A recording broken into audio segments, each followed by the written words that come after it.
Kingswood has won the toss. They have elected to receive. They will defend the west goal. Trinity will kick and defend the east goal.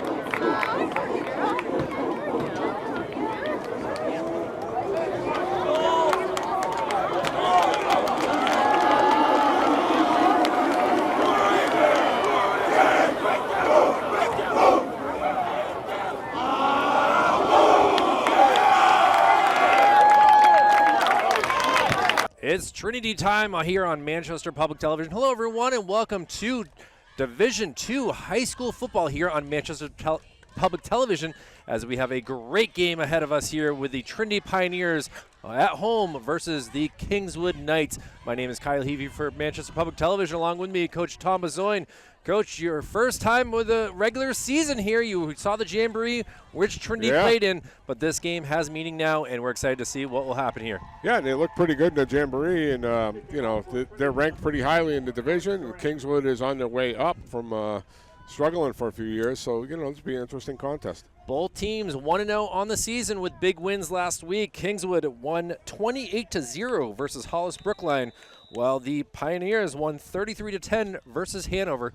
And Trinity will be kicking off, going left to right across your screen with doing the kickoff duty with number 54 and Alex Garand doing a job. And now some trouble here with in the end zone, but smartly decides to hold on to it and do a touchback.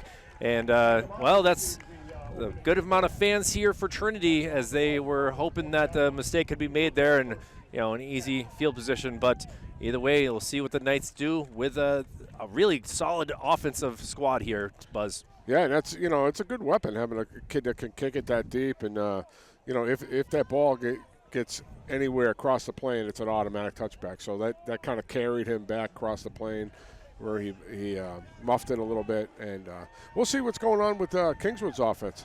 Well, Kingswood 1st and 10 from the 20-yard line here, and wearing their all-white uniforms with the green helmets, and in the shotgun formation, looking to get away. No, trying to get away with it, and it's going to be intercepted. The first attempt is thrown awkwardly, and it's Mahith. Heads up play, and he dove and got it before it hit the turf, and kind of some good pressure there by Trinity's front. And Kingswood, he was rolling out to the left side. Referees are meeting together, and yes, you see the hand pointing now. 1st and 10 for now the Trinity Pioneers. So great field position and officials here. We have Jim Pressure as the referee, umpire James Bloth, headlines in Mike Parkins, line judge Nick Sanders, back judge Nick Ballesteri, and clocker operator Robert Earl. And 1st and 10 now. Ollie Service will keep it himself. It gets inside the red zone and down to about the 15-yard line. So a good play for starting things off for the Pioneers. Yeah, it's a play that's familiar to me. We ran that a lot when I was out west, and it's just a fake jet sweep and a keeper to throw them off, and they'll come back with the jet sweep later on. But there's some good lead blocking there. And, up front, they got a couple of Trinity has a couple of their key offensive linemen on the sidelines injured. Yeah, a tough one right there with even their Dylan Garside out on this play. And now a good run, and we'll see where they mark it. It might be a first down. Yeah, we got a rolled ankle there. And not a good sign right there, as the Knights cannot afford as the trainer is quickly out there, and hopefully this is nothing too major. As quickly she is out there checking on him, and always a tough way to start things off is. Yeah, I didn't see the injury. It was behind the play a little bit, so I imagine he got rolled up on or something. But Ollie's coming out running here, and he shows that he can throw it. We know that, and he's showing that he can run the football as well. So he's a tough kid, and when you have a quarterback at that level in Division II, you can be a force to be reckoned with. With my attempt to be healthy here, Buzz, I actually went to Playa Bowl before this and ran into Ollie Service, Thomas Lamb, Tate Zubahaza, and also Andrew Evans before this game. So I know that we're all energetic here and are eating healthy and ready to go. But that's good. I can't tell you where I ate because it was definitely not healthy. Well, it was at the back room. I got myself some tenders today, and yeah, it was good stuff, but not healthy. That's for sure. Well, here we go they're going to be a 1st and goal from the 9-yard line, and we'll see what the Pioneers go with something different here. If they're going to stick with what they've been working with, it's worked for 2 plays. Why not stick with it? Yeah, I imagine they're going to get Datone involved here. Usually they get down this close, and they like to give him the football. They're in the tee, yeah. So this is certainly straight tee. We'll see if they go left, go right, or go center. They're gonna go, and now trying to get weird play right there, Buzz. Oh, that's just a lead. So the tee is the old school offense that Trinity ran up here back in the old days, and these guys go back to it when they get into goal line situations. It's tough to defend, get double tight, right? So. There's no split ends, and any of the 3 backs can get it. So, yeah, you're seeing now it's gonna go, and will he get in? We'll see. Datone. And they're saying a touchdown. Yes, Dom Datone, and that's just they didn't run anything fancy out of the tee. It was just lead. So you got 2 lead running backs going up in the hole, and Datone just went behind him. A nice patient run and touchdown. They're gonna kick the extra point here. Now, this is certainly a tough thing because you don't know go left, go right. You have to wait to see what the quarterback does and who he gives the ball to. And yeah, now you got to be disciplined. And the thing is, when you're spread out as a defense, and then all of a sudden you're in tight, it can screw you up because your gaps are not correct, and they took advantage of it there. Well, now Ollie Service will come in and be the holder for the extra point. The kick is up. And it is good. And that kid's got a foot because, that thing went quite the ways. And, I got to imagine they lost a couple footballs down there. And Connor Bishop does a great job adding a extra point. And now with 10:25 remaining in the opening quarter, it's the Pioneers up 7-0. And not a good start here for the Knights. First play is intercepted, and now they allow basically a 4-play touchdown. You can't give Trinity a short field. They have weapons, even with the injuries on the offensive line. They did pretty well there, getting down there pretty quick. But you certainly can't give them a short field like that. They started out on the 26-yard line, 25-yard line. So, there'd be a long night for them if they don't get anything going on offense. That was only 1 play. I was kind of surprised to see. I heard they were a running team. I was kind of surprised that they were slinging it on the first down, but we'll see what happens here. You see that pressure is going to be a big part for Trinity on defense, as obviously the Knights gave up a bad mistake there and when getting rid of the ball quickly. But now here we go with a kickoff again from the 40-yard line, and doing it again will be Alex Garand. Yeah, and Alex can get it down there. So if they get it a little short, they got a couple of decent returners back there. Let's see if they can get some better field position. Good kick right there. That will be caught at the 1-yard line. And it brought him into the end zone again. So you got to watch because, if that brings you, the kick carries you across that goal line, it's on the 20. And it's not like, the NFL where it's going all the way out to the 30. What is it, the 25 now in the NFL? Yeah, it's the 25. Yeah, so, you're back on the 20. That's not great field position. You want to be 25 to 30, 35-yard line around there to start your drive. And when you're away and you start 2 drives in a row on the 20, you want to get something good here on first down and see what happens. Well, the second chance for the Knights to get the ball to the other side of the field will begin with 10:24 remaining in this opening quarter. And you see a 1st and 10, and they're going to go back to the run. And now look at this, 4 Pioneer players right there to bring them down. And that's a big spot right there as Serafin Agramonte Jose is looking to be a star in high school football right here for Kingswood, and he was eating up. He was out at wide receiver there. That's that time. And so they had a different guy in the backfield. He's listed as running back / receiver, but the first 3 downs, you see him on the far side. He's out there. So it was kind of surprising because I heard he had a bunch of yards rushing last week, and that was just a zone read, and it wasn't read well. Well, now a whistle for a flag on the play, and we'll see just what it is. It looks like it might be lined up offsides. Trinity's lined up offsides. Oh, that's gonna. It's in the neutral zone. So after what was going to be a 2nd and 12 with that big stop, it gives them 5 yards. So it will be a 2nd and 7. So basically, Kingswood will appreciate that. Yeah, I mean anything. You went from a 2-yard loss to a 3-yard gain, so. Well, now another man in motion.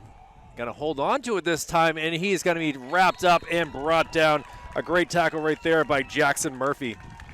Yeah, and Trinity looks to be too strong up front so far, so Kingswood's going to have to try to get the ball in Serafin's hands somehow. If he's playing receiver or if he's playing in the backfield, I think you'll see him. Yeah, he's going to move back there now. I think they want to get the ball in his hands a little bit. Well, you know the skill he has, and now they're just going to go up the middle. Look go. at this run right here. Serafin could go all the way, but now caught at about the 7-yard line, and a saving tackle right there by Ollie Service. And now you got to wonder if this could be an injury. He seems like he is getting up in a little bit of pain here, Buzz. Yeah, he could have landed on the ball. Great hustle by Service. He showed his speed there because this kid's got wheels. And that was just a wildcat situation. So they just snapped it directly to him. And like we said that Kingswood didn't adjust to the T, Trinity didn't adjust up front there. And he just went in the B gap and just, almost walked in the end zone. That's a long run. Wow. And now he's back in the backfield again, even though they probably shouldn't give it to him after that run. Gary Porter is back there as well, and he's going to take it himself. And another Wildcat still going, and he's brought down about the 1-yard line. Oh, they're going to say touchdown. Yeah. So Kingswood with a big play right there puts it in for the touchdown. And obviously I didn't see any footage of their game last week, but I quite imagine that's how they got a lot of their yardage against Hollis last week. But Hollis is another deal in Trinity, But, those offensive linemen we mentioned for Trinity, they're out, also our defensive linemen. So, yeah, they're missing.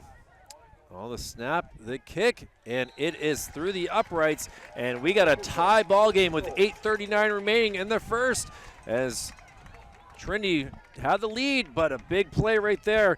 And expect to see a lot more from number 11 on the Knights. Yeah, I mean, he just rushed for 70-plus yards, right? So, 78 yards. And a touchdown. On two rushes and a touchdown. So, I think they had him at receiver there a couple downs. And one of the coaches probably said, hey, we got to get this kid the ball. We're not going anywhere on offense. So, good answer by Kingswood. And I like to see both teams do well, and when you see teams down, and especially me, because I have resurrected programs in the past. Kingswood was really down a few years back when I was still coaching them. Man, they were struggling. They were struggling to get players, and when they got players, they just frankly they weren't very good. They were small, and so it's nice to see them get on the road and get a quick answer to Trinity. And Trinity will probably respond here, but yeah, good quick drive there. And this kid kicked it pretty good through the uprights there. So yeah, Ewan Nickel, the junior, he's listed as a wide receiver and defensive back, but He kicked the extra point, which was the snapper was Gary Porter. And they onside it. And look at this. They got it. What a job by the Knights. And, you know, I think he meant to onside it, but it almost like he flubbed the kick. And Trinity was not ready for that. They backed up into a blocking situation, and they backed off the line. There was nobody there to grab it. And it was almost like, you know, the Kingswood players were shocked to see it rolling still on the ground, and they had two guys there to grab it. So little shocker for Trinity here, and see what they made of defensively here. Well, Coach Rob Cathcart cannot be pleased with that. Stuff like this that makes you scratch your head and say, "Well, are you guys not paying attention? What's going on here?" Kyle, sometimes when you're missing key guys, 2 or 3 on a small team, that's everywhere. So special teams, those kids could be playing in those spots there, and that could be replacement players there. So you don't know, you know. Well, 1st and 10 from the 48-yard line as the Knights with their 3rd time with the ball here. They've had it, now a fumble, and now who will get it? The ball is still running around, and now Trinity is saying they have the ball. Yeah. It's just, you know, I haven't liked their shotgun look for Kingswood, except for when they went Wildcat. When they went Wildcat, the snaps were okay. It seems like the cadence and the timing is off with the quarterback, and that just went right off his hands, frankly. And you know, it was not a terrible snap. It's almost like he didn't know it was coming, or the cadence was wrong, or the snap count was wrong, or something. And Trinity capitalized. So, yeah, 2 turnovers here for Kingswood. As now it'll be 1st and 10 from about the 45-yard line. And look at the speed right here, trying to get to the outside, tries to get around a man, and now pulled out of bounds. Yeah, we got a hold. Yeah. And the flag is down at the 40-yard line. Point of attack here by one of the receivers for Trinity. So it's going to go back 10 from there. And it's going to be a tough one right there. And you know, they came back with that jet sweep there. When they faked it to Davey before, to Ripple, and he kept it. And this time, you know, they're going to give it to him on the wide side of the field to make him make plays, because that kid is a playmaker for sure. You know, he can catch the ball. And they haven't tried to go to the air at all yet, right? No, Ollie can sling it, and maybe they're protecting him because of their key offensive linemen are out, so they don't want him taking a hit. So they're going with the running game early here. Well, it's listed as a 1st and 16 now after that penalty, as the Pioneers from the 50-yard line going left to right, and they're all red with the white uniforms of the T. Now slinging it downfield, like you said, and he overthrows his receiver. Yeah, and you know, I kept my eyes on the line of scrimmage, and Ollie had to get rid of that a little quicker than he wanted to. But his blind side was coming in pretty hot there. But I gotta say, when I peeked down, that was some pretty good coverage. And I've seen DeRepo pull away from guys a bunch of times. And 12 for Kingswood. And, you know, pardon me if it takes a little bit of time because it's kind of dark up here. But McAfee, the DB on that side, he stayed right with him, and there was no help from the safety. So maybe they're taking the safety out right now. Maybe they're going to talk to him a little bit. Now the trainer has to come across the field here. That's why there's a timeout on the field. Yeah. As something's not right over there on the Kingswood side. So the referees are holding play here to allowing the trainer. Had a busy first 4 minutes of this contest. And now she's asking for more help there. So not a good sign over on the other side of the field for the Knights. As we'll get back to the action here from, again, a 2nd and 16. Ollie going to sling it again, and this time it's going to be off the helmet or off his hands. I'm not really sure what that was, but you can see the frustration here from Davey. Yeah, again, good coverage. And it's the same guy, so, you know, he must be following Davey around a little bit because he was on this side with him before. And, you know, we just talked about they came out in the run game, and then, you know, to make me look good, they came out and threw it twice in a row. So we'll see what happens. And on 3rd and long, I imagine we're going to We're going to the air here somewhere. You know what? I'm going to predict a screenplay here. Yeah, Buzz. that would be a good call. That would be a good call. Because the tone's back there, and that's a guy they usually go to for that. Oh, the man in motion. That's Tate Zubahaza. And now Ollie holds it, pumps fakes. Now looking, gets past a man, cuts back, and he's going to be brought down. And this will be short, but a late hit after the fact. And now a lot of action here as Dom DeTone was not pleased with watching his QB get hit after the play. And we'll see what the flags are done here. As you can see. But you can't react, Kyle, because, when you react, you always get called. Let's take it back to the backfield. DeTone cut a player coming in, so the referee missed a call in the backfield big time. You can't cut from 3 yards on each side of the line of scrimmage. If you're a blitzing guy, you can't get cut. And the running back, cut below the knees there, so they missed that one. I thought it was a late hit on Kingswood. I didn't see the flag come out initially. They may call it both ways here now because, they're talking about it. Well, a lot of discussion here between the officials here with 7:48 remaining in a tied 7-7 game, as this has certainly been a special first 6 minutes of this game, Buzz, as Jim Pressure wants to make sure he gets everything all squared away here. And I like to see that as a coach, to make sure they get it. But there's a line between making sure you get it straightened out and kind of not knowing what you're doing because they go back and forth with each other. And, obviously the white hat, he's very experienced. He's been around forever. So, he's probably having some teaching moments down there right now too.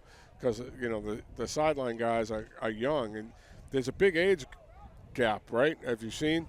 There's no, middle-aged guys, so these guys are doing some teaching on the field, too. So we got a personal foul, and this will go against Kingswood. Right, and that's a right call. And now another personal foul on both sides, so. Yeah. Absolutely the right call on both ways. And we can't really read his lips from here to know what exactly he's saying. But you can take a guess of what they're going to. So what's going to happen is they'll mark it off, right? They'll get a first down, and then they'll mark it back. So it'll be marked off, right, because it was dead ball, right? So the play will be marked off. So it'll become a first down for Trinity. And then you'll mark 15 back from there. Wild. So it'll be exactly where he's standing is where he's going to end back up. But well, the fans are clapping as they're noticing that Ollie Server says. Yeah, so he's going to go down there, but the ball's coming back to where he was just standing.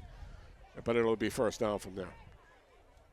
Well, it's first down, and now he's going to come back. Now he's going to call this penalty. Right.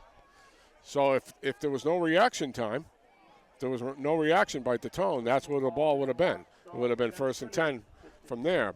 But instead, they're back here. Still first down. Still a positive play for Trinity. And the big part is the chains have moved, and it is now a 1st and 10. You got to remember they started off. And they got the call right, which was great. So, now do the players get warnings now? You can't have 2 personal fouls in a game? It's unsportsmanlike. Unsportsmanlike, okay. Yeah. Well, here we go with service in the shotgun. DeTone will take the handoff, trying to get to the outside, cuts it back, and will be brought down for maybe a yard gain on that. Yeah, it's Derepo, and they try to get him into open field, and they tried to get him deep earlier. That's the second time they gave him the jet sweep, and they just try to get their athletes in space by doing all kinds of different things. And before, I didn't mean to come off as the referees get it wrong, but what I'm saying is when they're in a huddle like that, you like to see them come out quickly. You know what I mean? Well, thank you for the clarification. I had the wrong. There's a lot of D's here between Davey DeRepo and DeTone and Dominic. So yeah, for sure. I'm trying to get things all squared away. Look at the speed here from Service. He cuts it back to the middle and is going to be brought down at about the 20-yard line. He's got some speed there, right there. Yeah, and he runs it like a running back. He's not running like a quarterback. He's going through that hole and. Yeah, those are very familiar plays. I ran those a lot when I had a running style quarterback, and it's smart of them to put those in because this kid's tough. And once you get him running the ball that much, that'll open up the pass a little bit more, We've covered him a lot in the spring with the baseball team, and now to see him being the quarterback here of the Trinity Pioneers. That's into the red zone, go to the Pioneers. And now handoff, trying to cut through the middle, now to the outside, and brought down a hard-fought 6 yards there, Buzz. Yeah, the tone, that time, I was impressed by him there because he was nice and patient, and he made a nice cut there.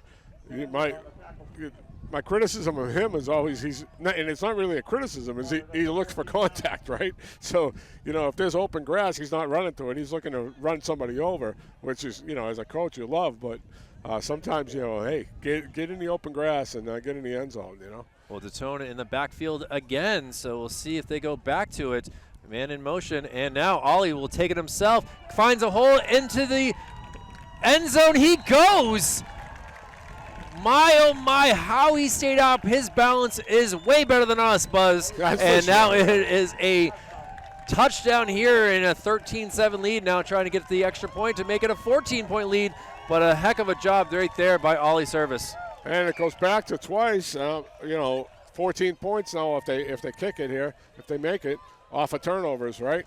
And, giving them a decent field position where Kingswood had a shot to, really shock them with that onside kick. And the first play from scrimmage, they fumbled it. So Trinity has taken advantage twice. So we'll see what Service does with the hold, as Connor Bishop will be the kicker again. Up, and this is a solid kick for the extra point. And now with 5:51 remaining in the first, Trinity goes up 14-7. Wow, first quarter, and we've had all this action already. So, hopefully it's back and forth like this all night. I mean, to know that we've seen a fumble, an interception, an onside kick. Right. And we're not even. A 70-yard run, right? And then, we got quarterback runs on the other side. So, good play calling by Trinity there.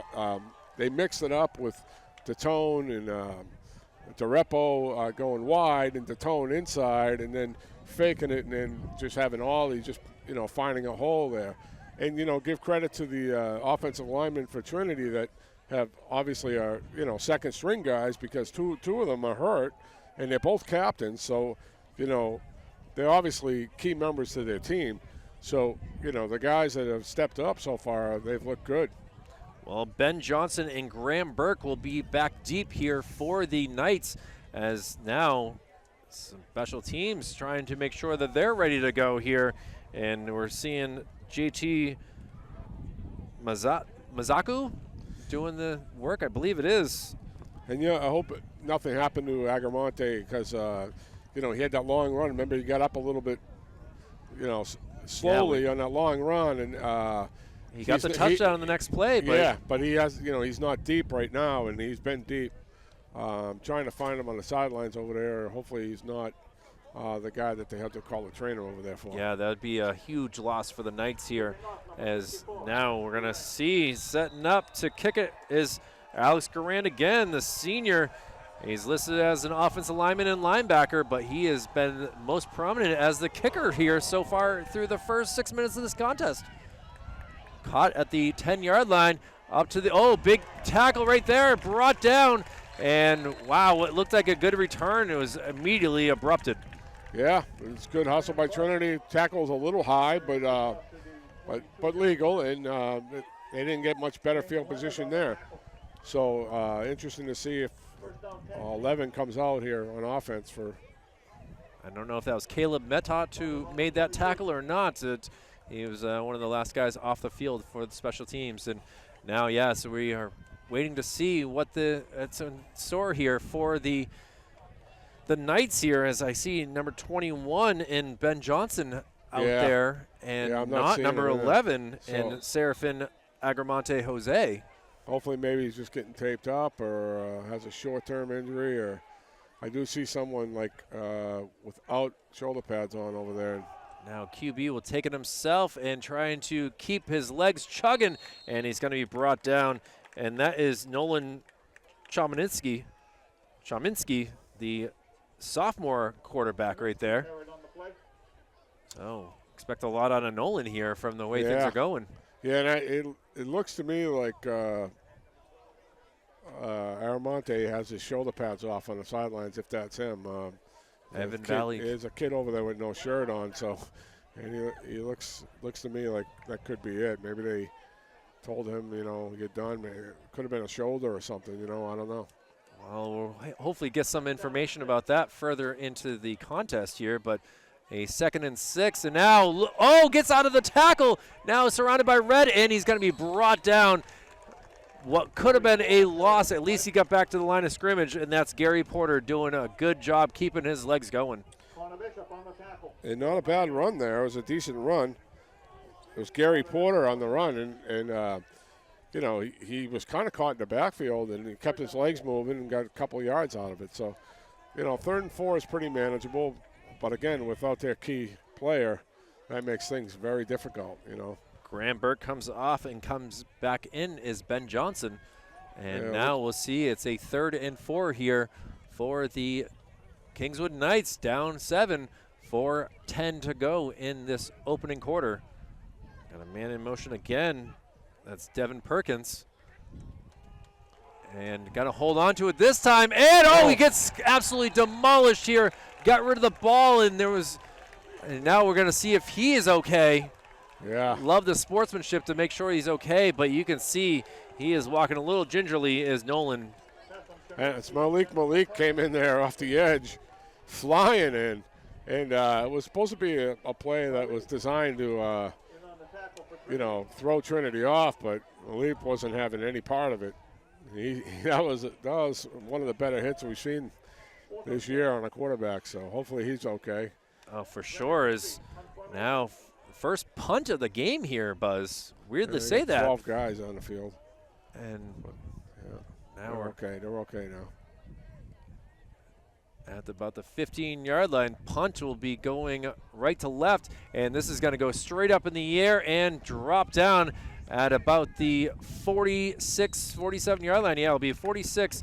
So it'll be 1st and 10 from the 46 of Trinity, but they have pretty good field position for the 3rd time here, Buzz. Yeah, and the momentum has gone back to Trinity after that fumble, the last fumble by Kingswood. And, you know, that's got to take wind out of your sails when your star player doesn't have your pads on. That's, I mean. You know, you go on the road and you come off, you rip off a 70-yard run, and, you know, who knows, it could have been an old injury that he was trying to fight through and just landed wrong there. Because remember, he tried to strip him from behind. And for sure. You can land funny on those. And this turf is not always the softest. Nice little handoff here, and they're going to be close to a 1st down on that Detone run. Yeah, they're just mixing it up, and you know, they're going ollie Detone, and then going wide to DeRepo. So it's just like a 3-headed monster here that, you know, Kingswood's got to find an answer. Well, they're going to mark it at about the 46-yard line, and it'll be 2nd and 2 here for the Pioneers into Kingswood field position. And now, is this going to be encroachment? Yeah, look like encroachment. Once you pass the line in high school, that's it. It's not like you can be in the NFL. You can go back to the. No. Once you pass the line defensively, unless he was drawn off, but I don't think so. I don't think so here. And now Jim will make the call. Yes, we were correct, and that will be a automatic 1st down for the Pioneers. So. Yeah, it was a hard count by Ollie, and good discipline by the offensive line. And again, we keep talking about it, but you know, there's a couple of new guys on the offensive line, and you know, you have to have discipline to go on 2 like that, and you know, on the hard counts and not jump. And they did a nice job with it there. Well, I've seen them practice all week long here, Buzz, as they've been practicing around the same time that the soccer teams have been playing here at. Oh, okay. So I've been able to see how hard that they've been working, and now with a 14-7 win, we'll see Service going to go, looking to turn his hips and throw, and will that be a reception? They're saying. I think it was out, yeah. He was out of bounds, that's why I thought, but it's. Yeah, it's a little waggle play with the guards pulling out in front of Ollie, and, you know, he could run that if he wanted to, but, yeah, it's tough rolling that way when you're right-handed quarterback, and, you know, you got to get squared up to the line of scrimmage and make that throw. It's a decent throw. but, a little too far out of bounds. It's tough to try to square your hips Yeah. and then throw in the kind of opposite direction of where you're running. So it's a great attempt. They'll come back to that, but it's a 2nd and 10 here from the 41-yard line. And now a run play, and he will be brought down. A kind of a high-low tackle right there, and you can see that he's kind of feeling that right now. And it's Gary Porter kid for Kingswood is tough. He stuck his nose in there a couple of times, and he got the ball offensively. He didn't get on easy either. So he looks like one of their studs on defense. And at the times, he's not an easy guy to take down. Absolutely not. He's a big load, and he got thrown to the ground pretty hard there. I'd be afraid to try to tackle him. I'm not going to lie. I'm glad to be up here with you here, Buzz. Trying to see with 2:20 remaining, a 3rd and long. And the ball is on the field, and this was going to be recovered by Kingswood. And I don't know if that's just the center snapped it. And, Ollie wasn't even ready for the ball. He was almost calling an audible there, and that's good quickness there, though, by Perkins for Kingswood. That was good quickness to get to the ball, because all he saw right after kind of went off his foot, and this kid got to the ball quick. Maybe this is more momentum that they need, but I think they're going to struggle offensively without the key guy. Yeah, you can see him right there on the screen. He does not have a shirt on, like you said, and that's a tough loss right now with 2:14 remaining in this opening quarter, and we'll see what the Knights can do. You got to remember, they have had a fumble, they have had an interception as well, so this turnover has been the name of the game so far through the first 10 minutes. And now back up to the long throw, and going to be incomplete, nearly intercepted. They almost got him. It was the Repo that recovered, but they had a step on him there. And the ball was just a little late to be thrown. Brendan McPhee was the receiver who was nearly had it. He looked quite open for a bit, but the throw just did not have the velocity needed to make that a long pass. Yeah, it was a good try on first down, though. Catch him on a little play action and see what happens. But we're going to need to get at least 5 yards here, make it manageable. 2nd and 10. Man in motion again, and it's going to be a handoff. And look, a good run here, Buzz. Gets to the 40, 45, and knocked out of bounds. And that's the name we've been calling all night, and Gary Porter. Yeah, I like him. He runs the ball hard, and, at the end, you teach your kids to rip or stiff arm on the sidelines, and he had his arm out there like he should have, and, he gained another yard or two out of it. Got taken down hard, but, yeah, what a nice gain. Well, I'm impressed. I'm impressed by Kingswood.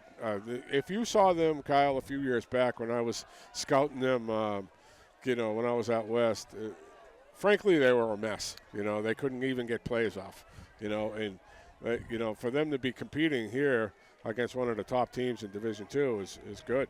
Well, Tremansky in the backfield in the shotgun gets the ball, and he's got to hold on to it himself, and now he's going to be wrapped up and maybe got a yard on that play. Yeah, nice job by the D-line on Trinity there, staying home, staying disciplined. They didn't get much, and of course the Tone's always in on the tackle. He fills it.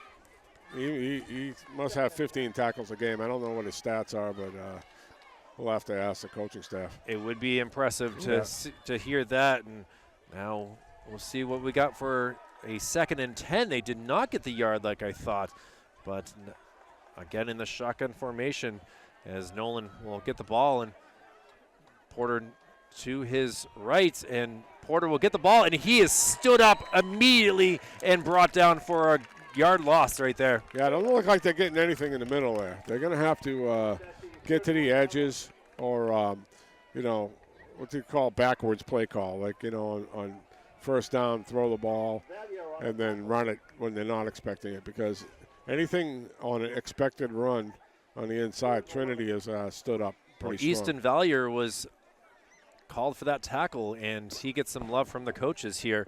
And now we got a 3rd and 11. If this is a run play, it'll be the last play of the quarter But my guess is they will be passing on a 3rd and long here, Buzz. I And would think so.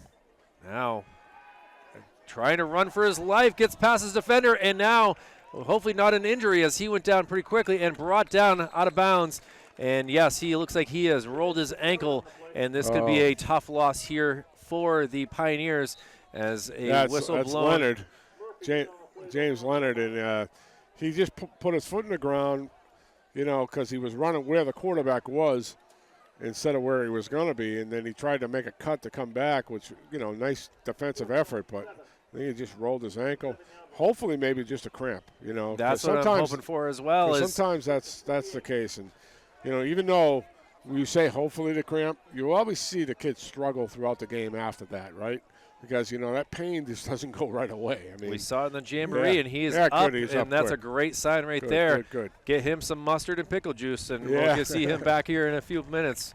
Yeah. And he gets a round of applause here from the fans.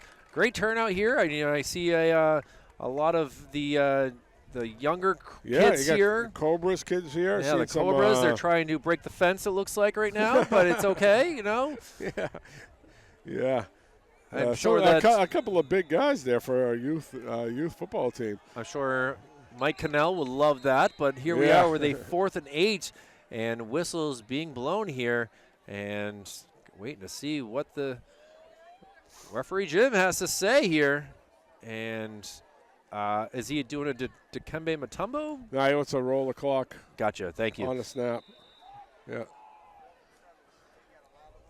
Well, 19.4 seconds to go, and now more whistles and a timeout by the Knights. That's not a bad timeout. 4th down, you got to think about it a little bit. Think about your play call. You're kind of in no man's land here, right? It's a go-for-it situation.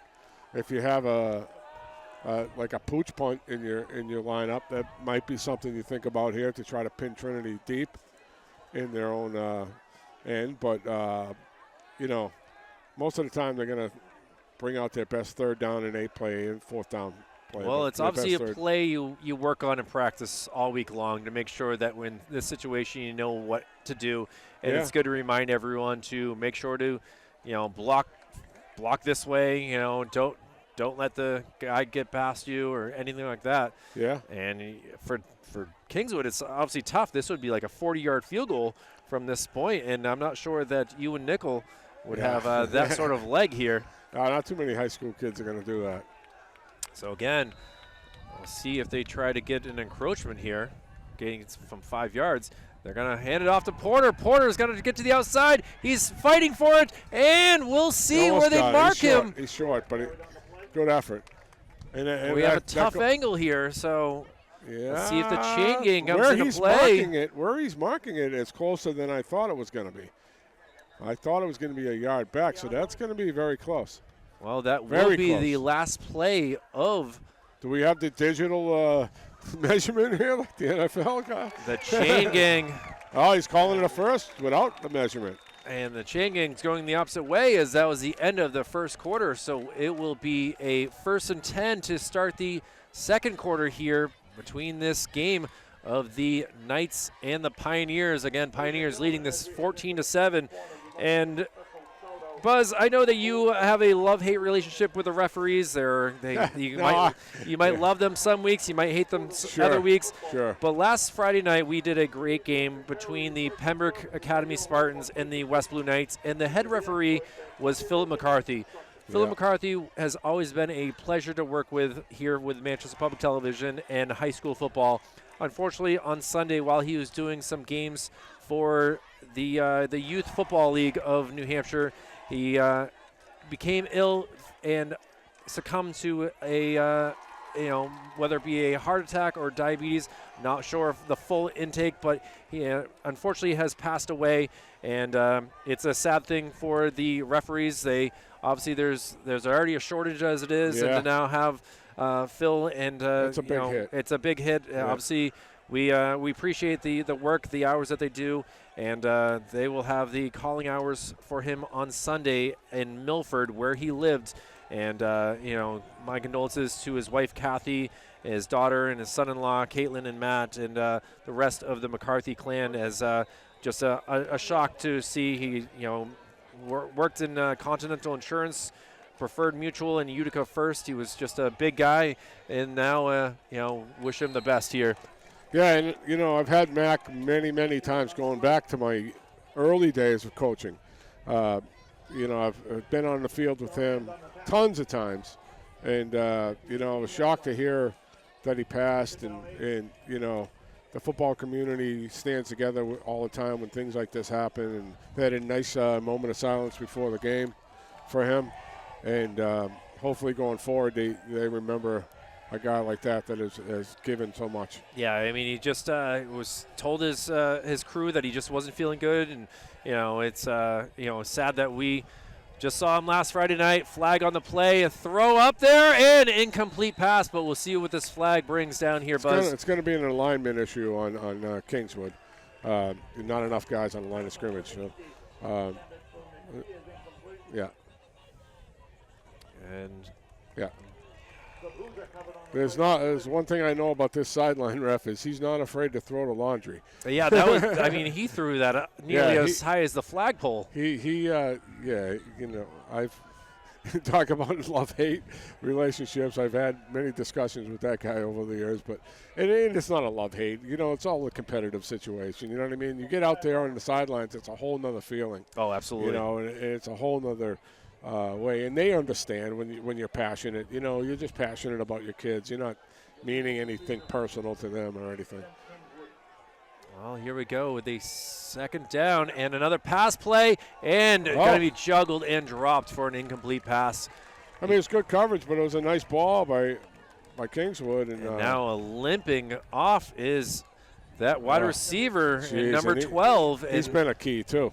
Not a good sign right now, as it seemed like that was in his breadbasket, too. I mean, it's easy for me to say. I haven't played football in years. Yeah. But it seemed like that was a catchable pass, and Brendan McPhee, who is, again, the holder for the kicking squad, and they're getting close enough that that's something to think about here for the Knights. Yeah. Not a lot of teams kick field goals unless they're real close. Trinity bringing in some small guys on the defensive line. I mean, real little guys. They're trying to get some quickness in there. 3rd and 8 here, and now holding on to it, and we'll get, nice pitch, and Porter goes in for the touchdown. And that's a great read by the quarterback, and as long as that was behind, and it looks to me like there's no flag, because that was close, right? That was very close, but. And, that's a read option play where, you're reading that guy, and that was really well done, really well done. So, again, Kingswood, not backing down, and 12 is back in to hold, so he's okay. Maybe that was an ego, because he kind of dropped that pass, so it could have been an ego thing, whereas all of a sudden his ankle's better one play later. Well, again, Gary Porter doing the snapping, McPhee doing the holding, and the kick is good by none other than Ewan Nickel, as now this game is tied up with 11:02 remaining in the first half. The second quarter starting off with a bang here for the Knights, able to tie up this game. And Buzz, we got a great game on our hands here. Yeah, and it's really interesting to me because, some teams in the state you don't get to see a lot of, right? Kingswood has been one of those over the years. And as a coach, you get to see them because, you might be scouting a team that they're playing against, right? So, it was 5 or 6 years ago, and I was scouting a team that they were playing, and they were just so small, and they probably had 18, 19 kids on their team. And, it's a small area up there, right? It's like the Wolfboro area, right? Beautiful school, by the way. Vacation capital of the world, I Yeah. believe is what they call it up there, something along those lines. To see teams recover and to come back and compete is like, I love that because, I've done it a few times. I had to do it at Raymond, and I had to do it at West. So it's like to get teams back to a competitive situation on a place where they were not. And they onside last time, but, he's just scribbing it now. Well, this will be tough spot right here. Needs to pick it up, and now tries to cut it back to the outside. Look at this buzz. Yeah. He's got one man to beat, and he's going to be brought down about the 25-yard line, and a saving tackle by none other than Nolan Cheminsky. Yeah, and it was a good kick because it really bounced good on this turf. And sometimes those type of kick returns can go because everybody's expecting it, slow, and everybody slows down. And but it was decent coverage, and where would they get the ball on the 24-yard line coming out? So I'm okay with that if I'm Kingswood. It's certainly better than the 10 where Trinity had first got it, but obviously Kingswood plays on turf field as well. Got a timeout because offensively, I think they were a little confused there with their personnel. Well, 10:54 remaining, and now Trinity, who has led throughout this game, but Kingswood has kept it close each time. It's not like they're. See, this is what happens sometimes. A kid is getting a readjustment of his equipment on the side, and nobody told the coach. So, they're down a player. So now, they're stripping shoulder pads off one of the freshmen to get on to one of the kids that are playing because the shoulder pads broke. So it's funny how that works sometimes. But I've been in that same spot so many times. It's like, or you got a player that's over with the trainer and nobody tells you. And all of a sudden you're switching. And it always happens on the switch from special teams to offense, from defense to offense. And all of a sudden you get 10 guys out there. So, they got it adjusted there, and the kid's still trying to get his gear back on. And Jackson Murphy, who came out onto the field as well, is trying to replace this said player, and the team is really working hard as I try and keep the camera on the action at hand on the field. But Ollie's service. Oh, it's service, so it wasn't even a lineman. Well, now a 1st and 10 with the back. Oh, and now. Kind of a early start here, it looked like, from the Pioneers, and he's going to be wrapped up. In great attempt right there by Derryfield. It shows you how valuable Ollie is right there, right? Because didn't look like that was very smooth run play with him not in there. I think they're probably just happy to get a yard there and get him back out on the field. Well, here he comes back into the huddle here as the clock continues to run.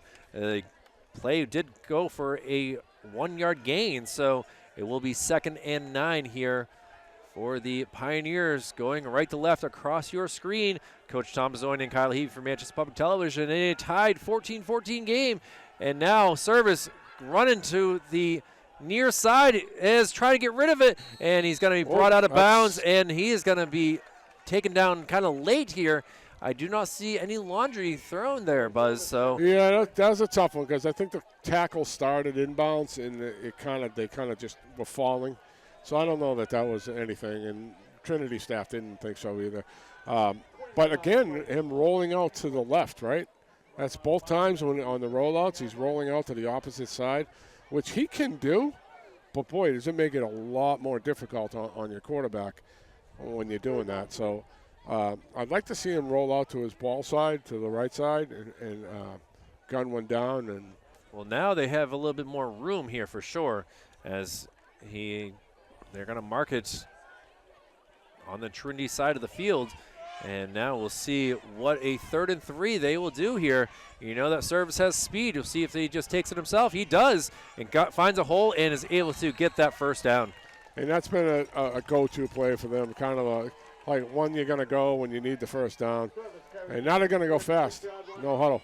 Why not, right? You got your speed team out there, and Service will take it. Now he's going to look to send one. Now he's still on his feet. Takes a hit, still on his feet, and brought down just a yard short of the 1st down. And Zabuzo, it was just a quick out to him, and he made something happen on his own there. Tate doing a good job, and now they're speeding things up again. A 2nd and 1. Clock is running, and Service will take it himself, gets a blocker, and is able to get across midfield, and that will be good for a 1st down. And, it's just a QB run there. That's not even a fake. That's not even anything. That's just QB run. And, they're just going to try to tire out Kingswood and get them not be able to change personnel or anything. Just going quick here. And nice pass that somehow is caught right there. My, oh my, Connor Bishop somehow was able to keep that in his hands, and good for a 3-yard gain. And that was good coverage by Kingswood again, and that was a linebacker covering him. So, nice play. Kingswood's able to get a sub in there somehow there. And pass is caught just before it hits the ground. Good hands right there, and Goliath is able to keep the clock going. It'll be a 3rd and 2, and expect Service to try to get this first down again. Yeah, I wouldn't be surprised. Yeah. And he gets a hole and more. Look at this. To the 30, the 25, the 20, and he cuts it back and will walk into the end zone for a touchdown, Trinity. And that's a patient run there because he kind of used the umpire, which is the referee in the middle, as kind of a screen there. And he kind of cut around him, and the Kingswood player had to go around the umpire, and that was enough for Ollie to turn the Jets on, and he was gone. Well, now a 20-14 lead, and now we'll see what their kicking game can do. Connor Bishop has gone 2 for 2, and we'll see if he can go 3 for 3 here or if they shake something up here. We'll wait and see.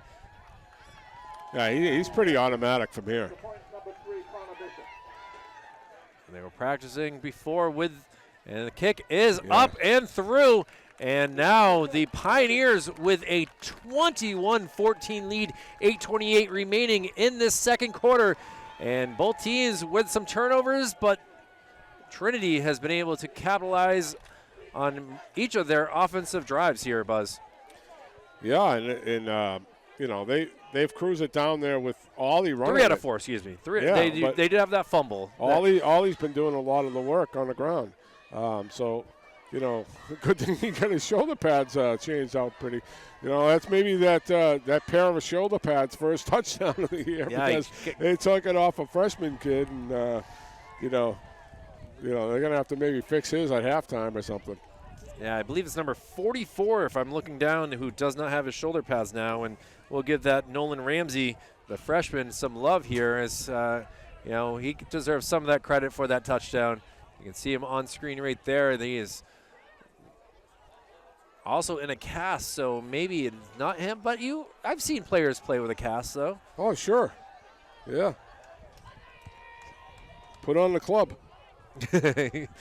And at the end of the first quarter, West is up at Hollis Brookline 14-0. Excellent. Good to hear that, as trying to keep the Manchester excitement going. I know that just a few miles away at Gill Stadium is the Central Little Green in the Pinkerton Astros, and I believe Memorial is on the road in Dover, if I remember correctly, for tonight. Yeah, we'll try to get some scores later on. And a long kick here that will be taken about the 15 up to the 20, 25, 30, 35, and still on his feet, 35, 40, 50. Hey, look at this. He's got one man to beat, and he's brought down at the 30-yard line. We got a flag at the 43-yard line. And you can see the... Yeah. So it's going to be 10 yards back from there. So a hold on Kingswood. A great return, though, from the Knights, but to have that taken away is a tough spot. As you called it, holding on the play, and that will... that one kind of upsets me as a coach because that's so far away from the point of contact that really, if it was really bad, I get it, but that's away from the play, right? A kid from there is not going to make the tackle where that ball was, right? So those ones as a coach, it kind of makes you scratch your head a little bit. But again, it could have been a really bad one. It could have been. Yeah, we didn't see. We were watching the action at hand, and that's a tough one right there, Buzz. As that is a loss of 28 yards. Yeah, you can't go on the road and have the couple turnovers on first down like they had, and then get a huge return like that and be able to start on Trinity's side of the field and have it called back. So we'll see if Kingswood will go back to kind of the backwards play calling, which I call it. First down, kind of throw them off with a pass here. Head coach Corey Woodsum will have something in mind here, and you're correct. A quick throw, and they're going to say No signs here yet from any of the officials. I thought he caught it. I mean, it's right in front of me. I mean, no one is making a. I did not see that bounce. I mean, I'm standing right in front of it, and I thought he got his arms under. You know. Trinity calls a timeout. I don't think they know. I'm not sure either. It seems like no one made a sign that this is. Yeah. Oh my God. And that's frustrating for both sides of the coaches. Yeah, it's first down. So he definitely caught. I mean, I might second guess myself when I watch it back, but I'm right here. I'm like even with the ball, and he definitely got his hands under there. That's a Gronk type catch right there, just low and able to get his hands underneath and fall down, and he was able to make it for a 1st and 10 again. So, and then Kingswood has had several players contribute here, not just one or two guys, and with their best player going down so early in the game, and responding like that, you love to see that. So, and then they're playing against top-ranked Trinity here, so they're not playing a slouch. So they're going to be a tough team this year, I think. Well, we got 2, 3, 4, 5. DeRapo, Bishop, Leith, and Service all out here on the defensive side of the ball. And now it'll be 1st and 10 again for the Knights, who will pass it again. This time it is complete and able to get the ball possibly across the line is the 1st down mark. Looks like it. And now. Oh, no, he's calling it short. McPhee. Must have stepped out. McPhee is having a quietly good day here as wide receiver for these Knights. Yeah, he's a good little player, and they've gone to that. They noticed early on, the coaches are smart over there because on 1st down before when they were trying to run the ball early on, no go. So if you go backwards here and keep making those play calls like that, you're going to be in good shape. Well, now run up the middle here and. Still on his feet and now finally brought down, but that will be good for a 1st down. A lot of options on 2nd and short, right? Everybody always talks about that, 2nd and short. And it's probably a play caller's best, favorite play call because you're hard-pressed to screw that play call up because, if you run the ball, you're probably going to get the 1st.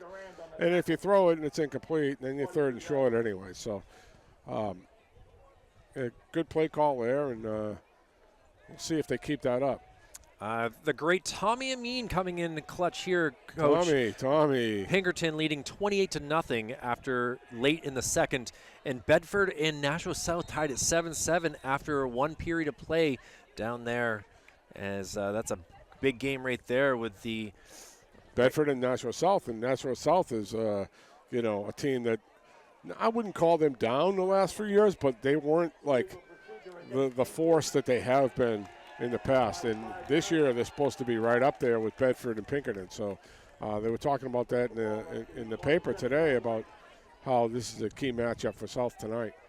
Well, they're looking pretty good through the first 12 minutes, but with 7:32 remaining, the Knights with a tough penalty right there, and now holding on to it and chugging away. But you see the laundry right there. We'll see what the flag is on this. And boy, that back judge threw that. And if he's seeing a hold from there, I am going to have a major issue with that dude if I was coaching because that's the umpire's call. That's not his if he's seeing a hold in there.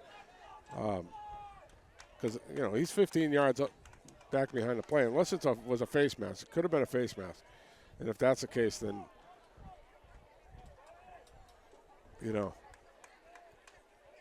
Well, now 4 of them have to come together to just decide this. And now we got a 5th one coming over. So this is a big decision here for these referees. Again, Jim Prosher, the referee, umpire James Blosh, the back judge, like you said, Nick Ballesteri, who had thrown that flag. So, and as a coach, you like to see the staff work together. The referees work together and kind of stay in their lane. You know what I mean? If you see something that maybe one of their refs were out of position and you have a better look at it, then that's good. But if I'm calling a holding play on a run as the back judge, I'm not going to be happy as the head coach at all.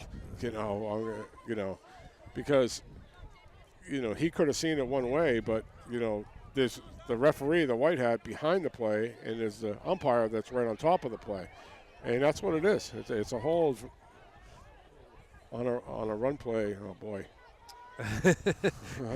Well, the Knights are moving backwards. Hold your tongue, so yeah, it will be a hold, and that's a big loss for more yards here for Kingswood, who seem to keep getting positive plays, but then keep going backwards thanks to the yellow flags being thrown. And in his motion back there, he was kind of showing that, that the kid turned because, he must have saw the grab. But again, if you see where the umpire is, okay, that's a run play right in front of him, and right behind him is the head referee, and those guys are looking for those inside holes. This guy's supposed to be looking for something else, and I don't know. Oh, a tough couple-yard gain right there. I believe that was Graham Burke who took that, and he will be brought down. Actually, that one was Gary Porter that time. Yeah, Porter, yeah. And, they're trying to go backwards here, but, 1st and 15, it's different than 1st and 10, right? So no, it's listed as 2nd and 17 right now. 17, okay, yeah.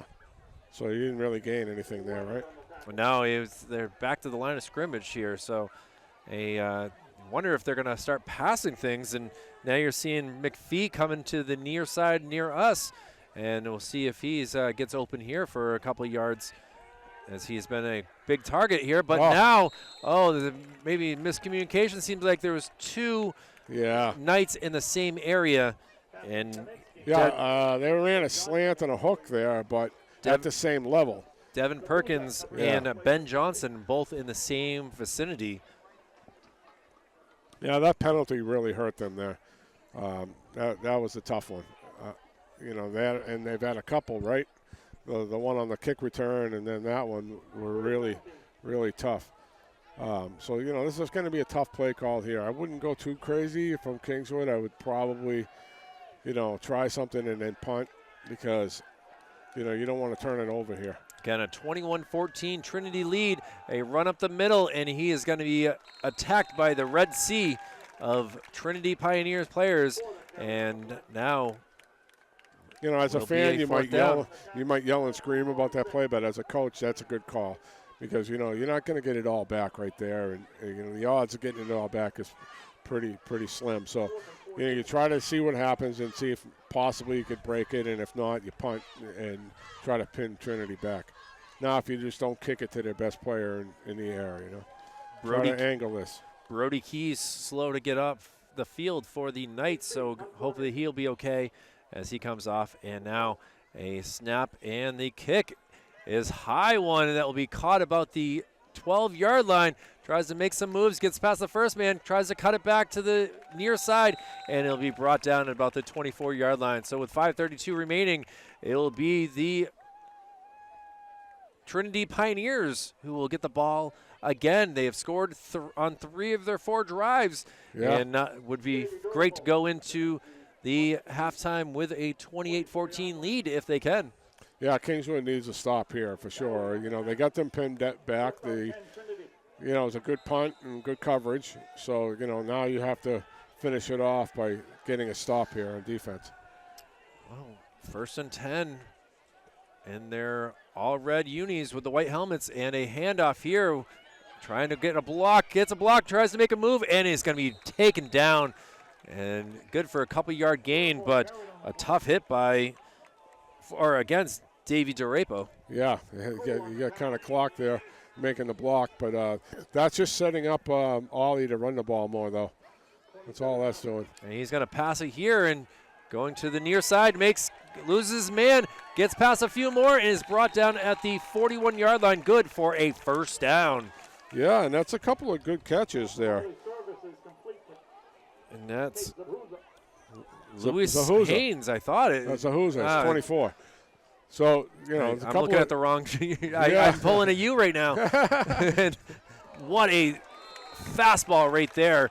You can see why he is the star pitcher for the Pioneer baseball squad, as Ollie Service threw some fire into that ball right there. That goes incomplete. Yeah, and Brendan's been matched up with him all night. So, everywhere that the repper goes, he's going. So if you see him now, he's going to the other side, right? So they're matching him up and making sure he's on two all the time.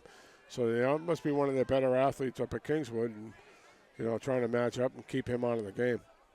Well, now man in motion, and Ollie will look to throw a deep ball right here, thrown off the defender, and it goes incomplete. And Graham Burke right there hit off of his hands and his helmet and out of bounds. But, he's the safety on that play, and he's got over the top, and it was good coverage. So they had one underneath and one on top. So Kingswood's defensive backs have played pretty well tonight. I'm pretty impressed by them because Ollie can really sling it, and they really haven't done much in the air yet. Everything's been on the ground. Well, 4:48 to go, a 3rd and 10 from the 41-yard line. They went from all run plays to all pass plays in the second drive here, or not second drive, but second first down. I can't think what you don't understand what I'm saying here, right? Yes. And pass play is incomplete, and now. And again, we're rolling out to the left, right? I mean, that's the 3rd time, and that was a play action play. We rolled out to the left, so I didn't like that series by Trinity. There we go, the series. Critical. Thank you for that, Coach. Yeah. Yeah. And McPhee is limping. I feel you, buddy. I have those moments where I just can't spit it out. And McPhee is coming off gingerly here, the lead wide receiver for the Knights. And he's going to head to possibly trying to run it off here. And now he's coming back on. This is unbelievable here. Yeah. Came off, and no one had come on to replace him. And now he's quickly back out here as football's a tough game, man.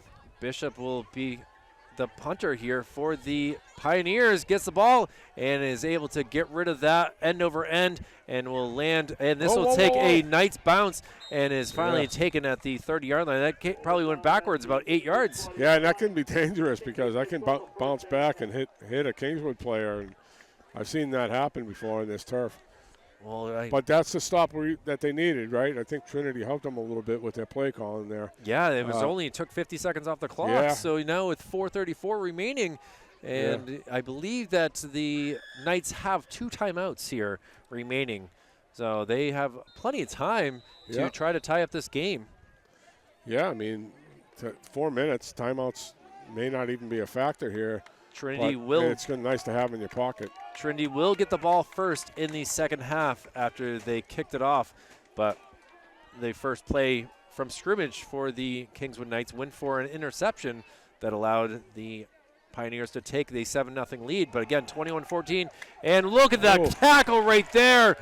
Wow, oh wow, right there, Buzz. Yeah, and we've talked about jet sweeps a lot on the air and about how they're good play to string the defense out, but it also gives the athletes on defense lanes to run to the ball.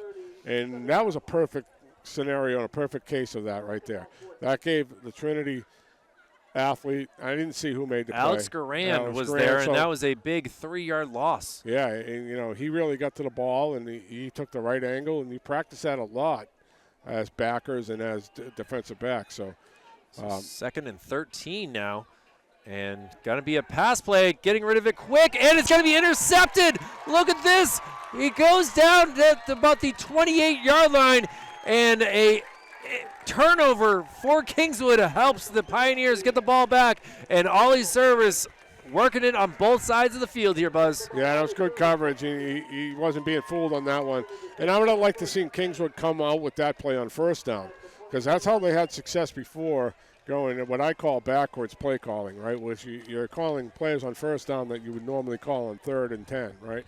So, they tried to jet sweep on the first down. They got the loss, and now, at 2nd and long, Trinity's almost looking pass right there. And the play action really didn't fool anybody, and it certainly didn't fool Service. He was sitting right on that.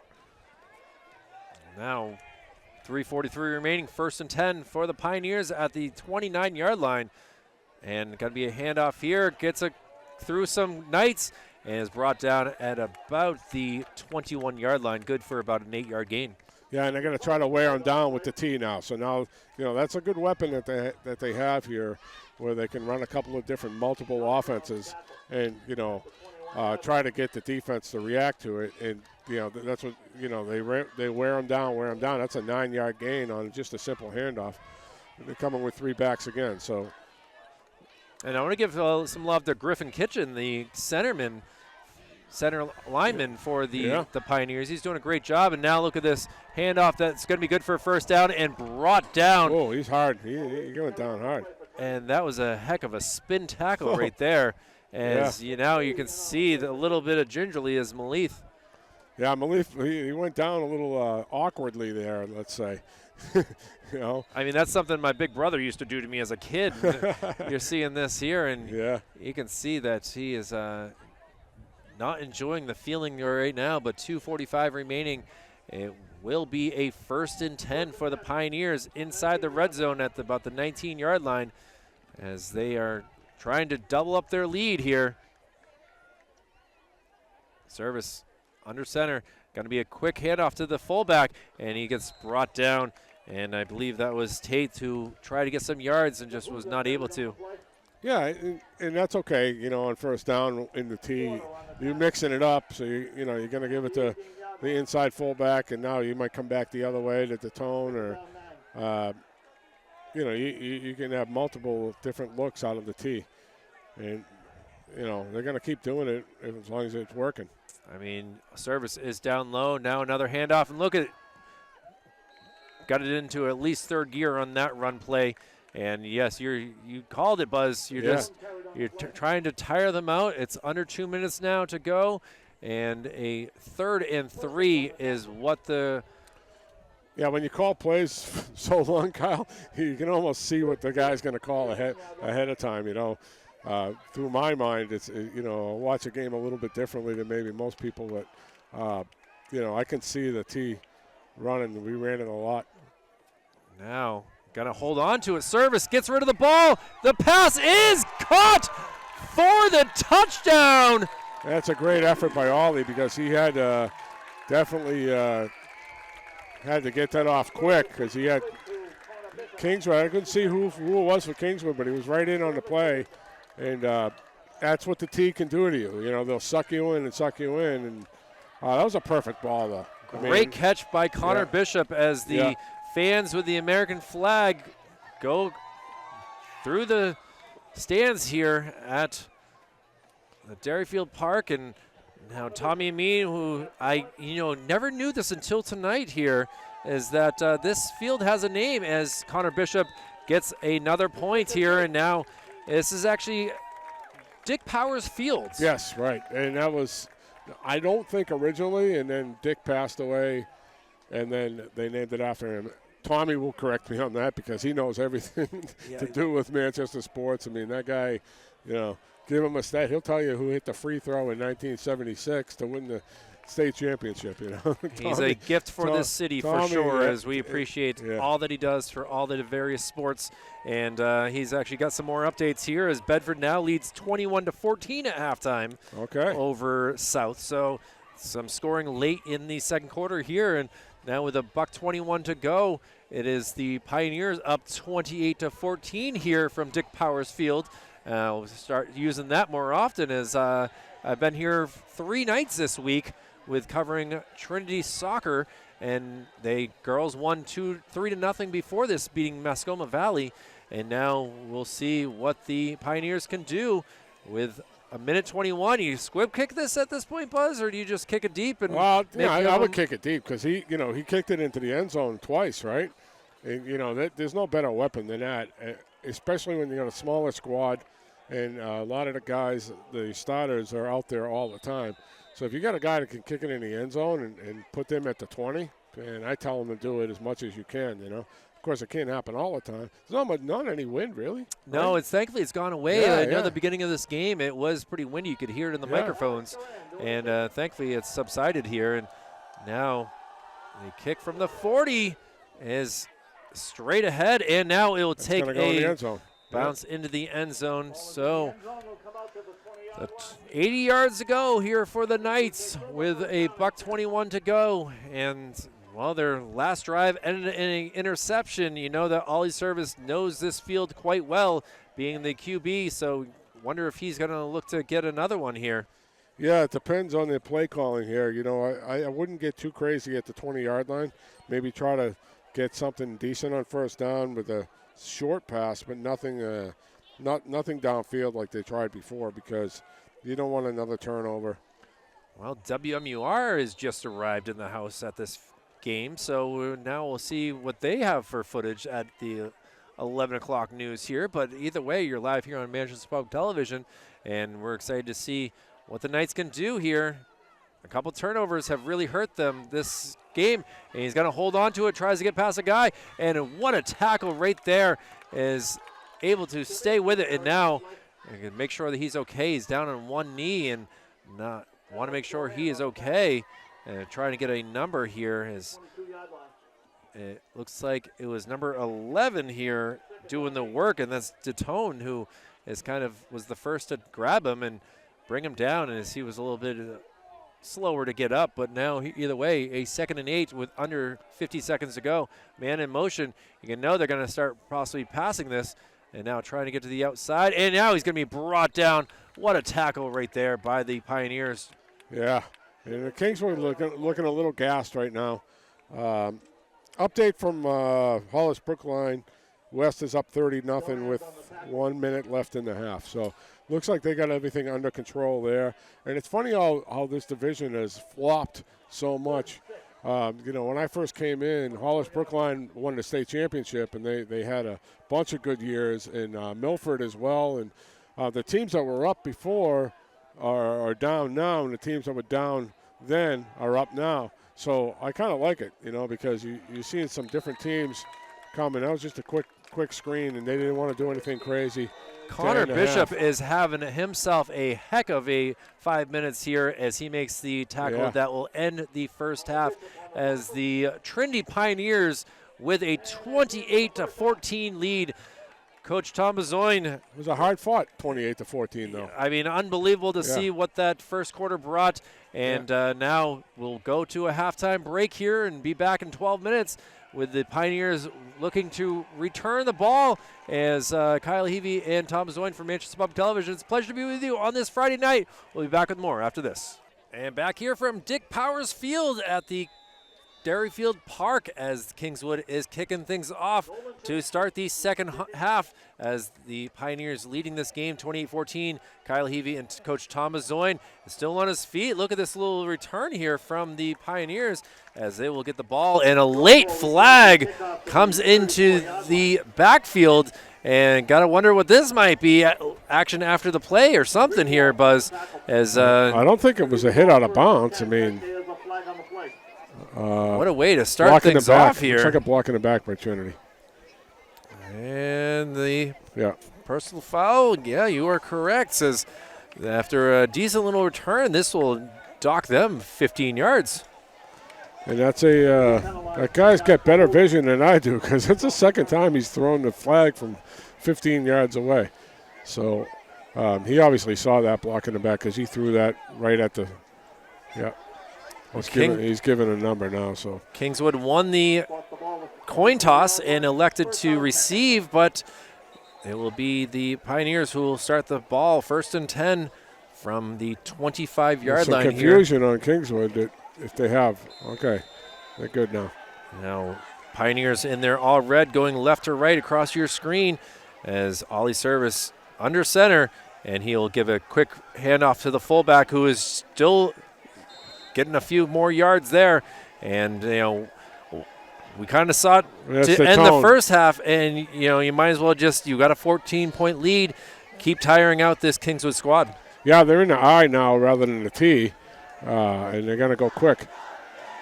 Good block there, and a pass is complete, and it will be brought down, and this will be good for a first down, as able to make the reception was none other than Tate. Yeah, and they've had a good connection there tonight, and just on the short passes, and Ollie gets it out there pretty good. So, you know, that's like an outside run, really. You know, a quick little pass like that, And so that's going to open it up for the inside again. I wouldn't be surprised them to go first down run here. Well, Zubaza with that catch moves the chains, and now here we go with a 1st and 10, 2 in the backfield, and it will be the fullback again, and he's able to get some positive yards at good for 7. And you can see he is pumped right there to yeah, he loves to get the football, and just a straight fullback dive there. There's nothing fancy about it, but Kingswood's just got to shore that up on first down and not give up so much yardage on first. Well, it's officially marked as a 2nd and 2, so the run was good for 8 yards. And now here we go with the Pioneers trying to get across midfield here. Back in the backfield is Tate, and he will get the ball, but he is going to be eaten up and brought down. 4 Kingswood Knights players and a big Yeah, they saw that coming. I don't know if they Greenwald scouted that out really good or they were not surprised by that. They're not huddling, so Trinity's just going no huddle.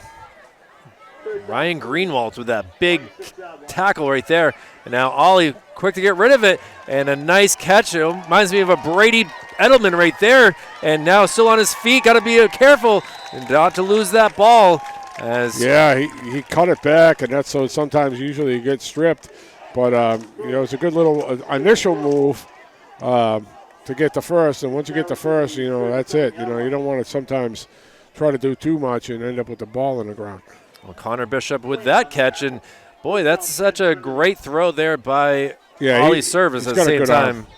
Yeah, we said it a lot. He's got a good arm, and, those quick outs, the ball is right there for his receivers. Worked for the New England Patriots for 20 years, sure. And why not keep going with what the Pioneers are doing as Bishop will go into the backfield.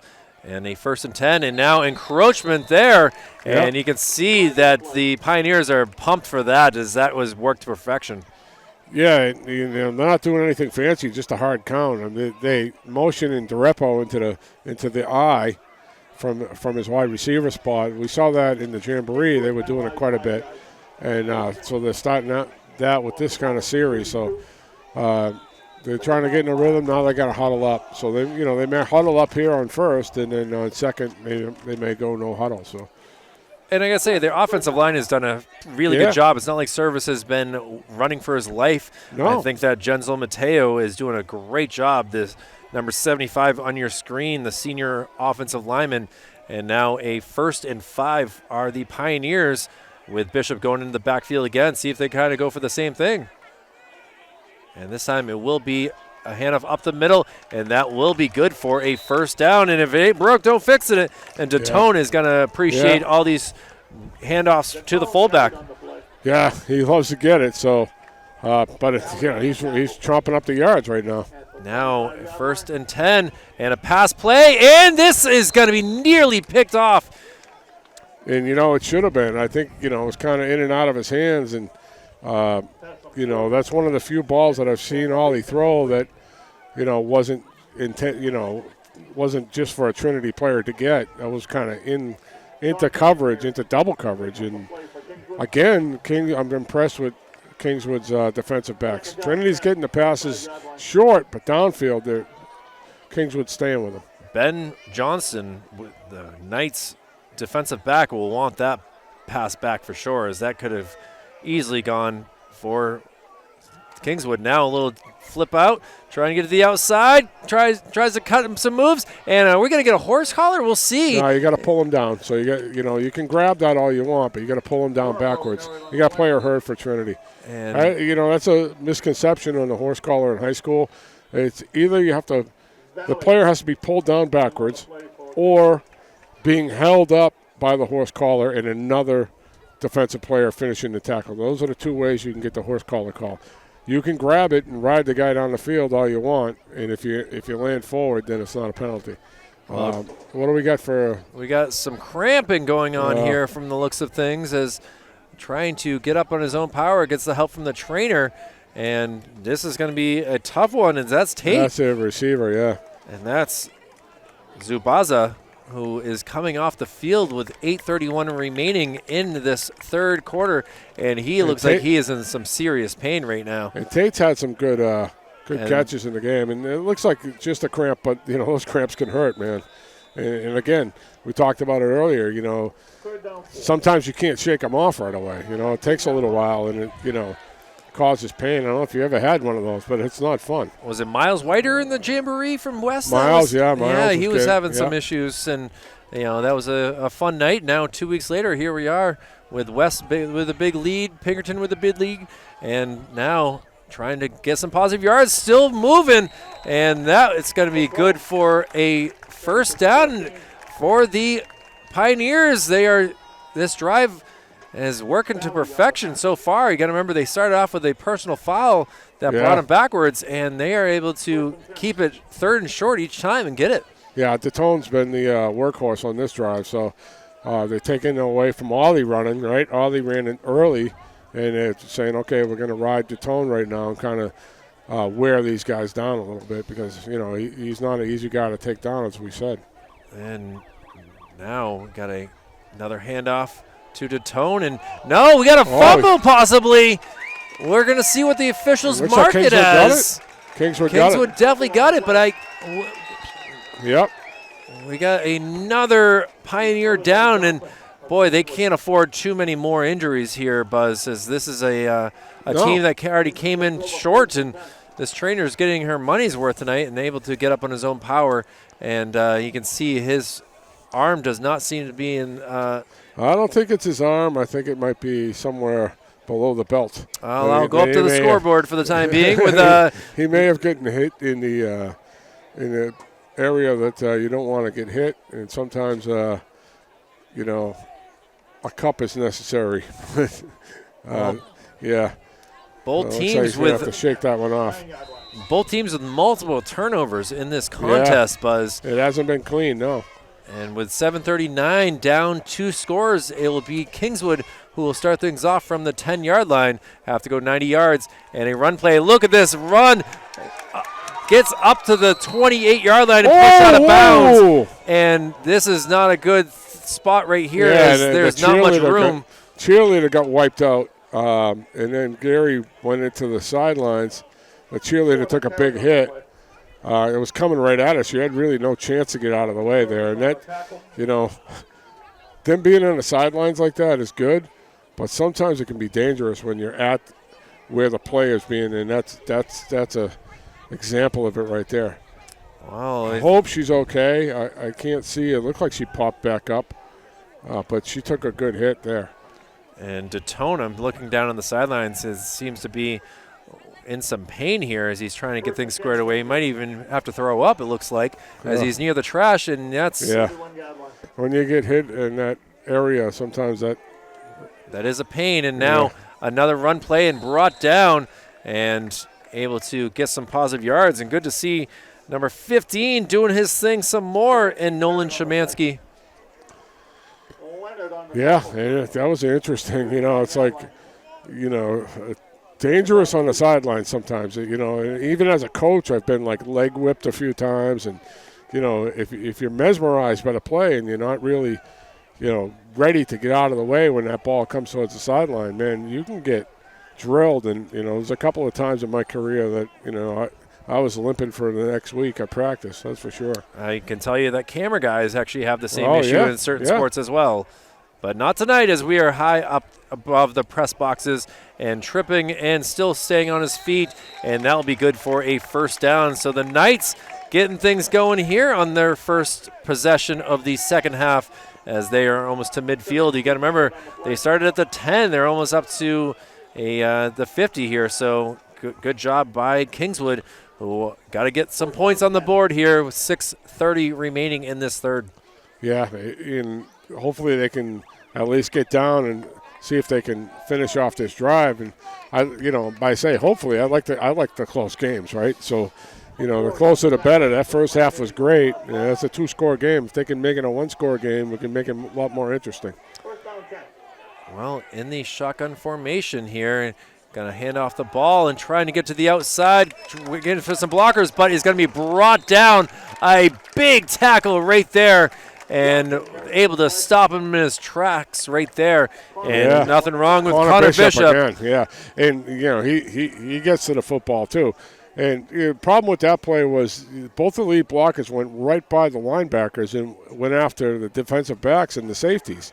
And Bishop just was a missile to that play. So, he's the guy they should have been looking for. And Porter kind of missed that block. If the player, as a coaching staff, they're going to look at that play and say, hey, you got to hit the first guy you see with a different colored jersey on, So see how they react here. 2nd and 9 now. Go the Knights and looking to pass it. Chemansky getting wrapped up, stays on his feet, trying to get to the outside. He's got a number of red jerseys around, and they finally bring him down. Yeah, they brought him down pretty hard there, so hopefully he gets up. But that play was supposed to be a quick slant, and Trinity jumped it. By jumping it, if he thrown that, would have been an interception. So as much of the loss kind of stinks, it was a smart play not to throw it because they had that intercepted. They had that jumped. Alex Garant doing it again here, Buzz. Yeah, he's had a good game too. Kingswood now going backwards after a positive start to the drive, and as Trinity has responded defensively. Yeah, they were able to get up to the 47-yard line, but now they're just going backwards here, and it will be a 3rd and 17 here from the 40-yard line. Tough call. Oh, here we go with looking to throw it. Releases, and it just surrounded by red. That's good for a 7-yard gain, and now it'll be 4th and 10. And Kingswood obviously might go for it here. I don't know. It's still a 2-score game, but you're on the wrong side of the field. And they're going to smartly decide to punt it. I'm punting it here too myself. So as much as you want to go for it right there, 4th and 9 or 4th and long 9. Nah, 4th and 4. You're thinking about it. Well, Brendan McPhee will be the punter here. Clean snap, and the kick is away. It's a good one, end over end, and caught at the 14-yard line, up to the 25 to 30. Tries to cut it back. 35, 36-yard line is where the Pioneers will get the ball for their second possession in the second half, leading this game again 28 to 14. And DeReppo's he's a dangerous returner. So when you get the ball to there, sometimes you outkick your coverage, and it was a good punt, but he had some room to return it there. And when he gets some room, he can make some things happen. Well, Jackson Murphy will come into play, and we're seeing Dominic Datone not coming out there. He is helmetless on the sidelines, still not feeling so good after that punt right there, I believe it was, that he came out on. And it was the play where he fumbled. Oh, the fumble, excuse me, yes. Yeah, it was a fumble, and he got hit in below the belt, let's just say. Also, Malith in the backfield, so we'll see what they do here with Ollie Service. Murphy in motion, and look at this run here by Ollie Service. He's got a lane. He's got to go all the way. Touchdown, Pioneers! And Ollie's got some speed because, not only on that play, if you think about earlier on the play that the Kingswood stud got injured, early on in the game, Ollie caught up to him from behind when he was pulling away. So I don't know what his speed is, but boy, he plays baseball, you say?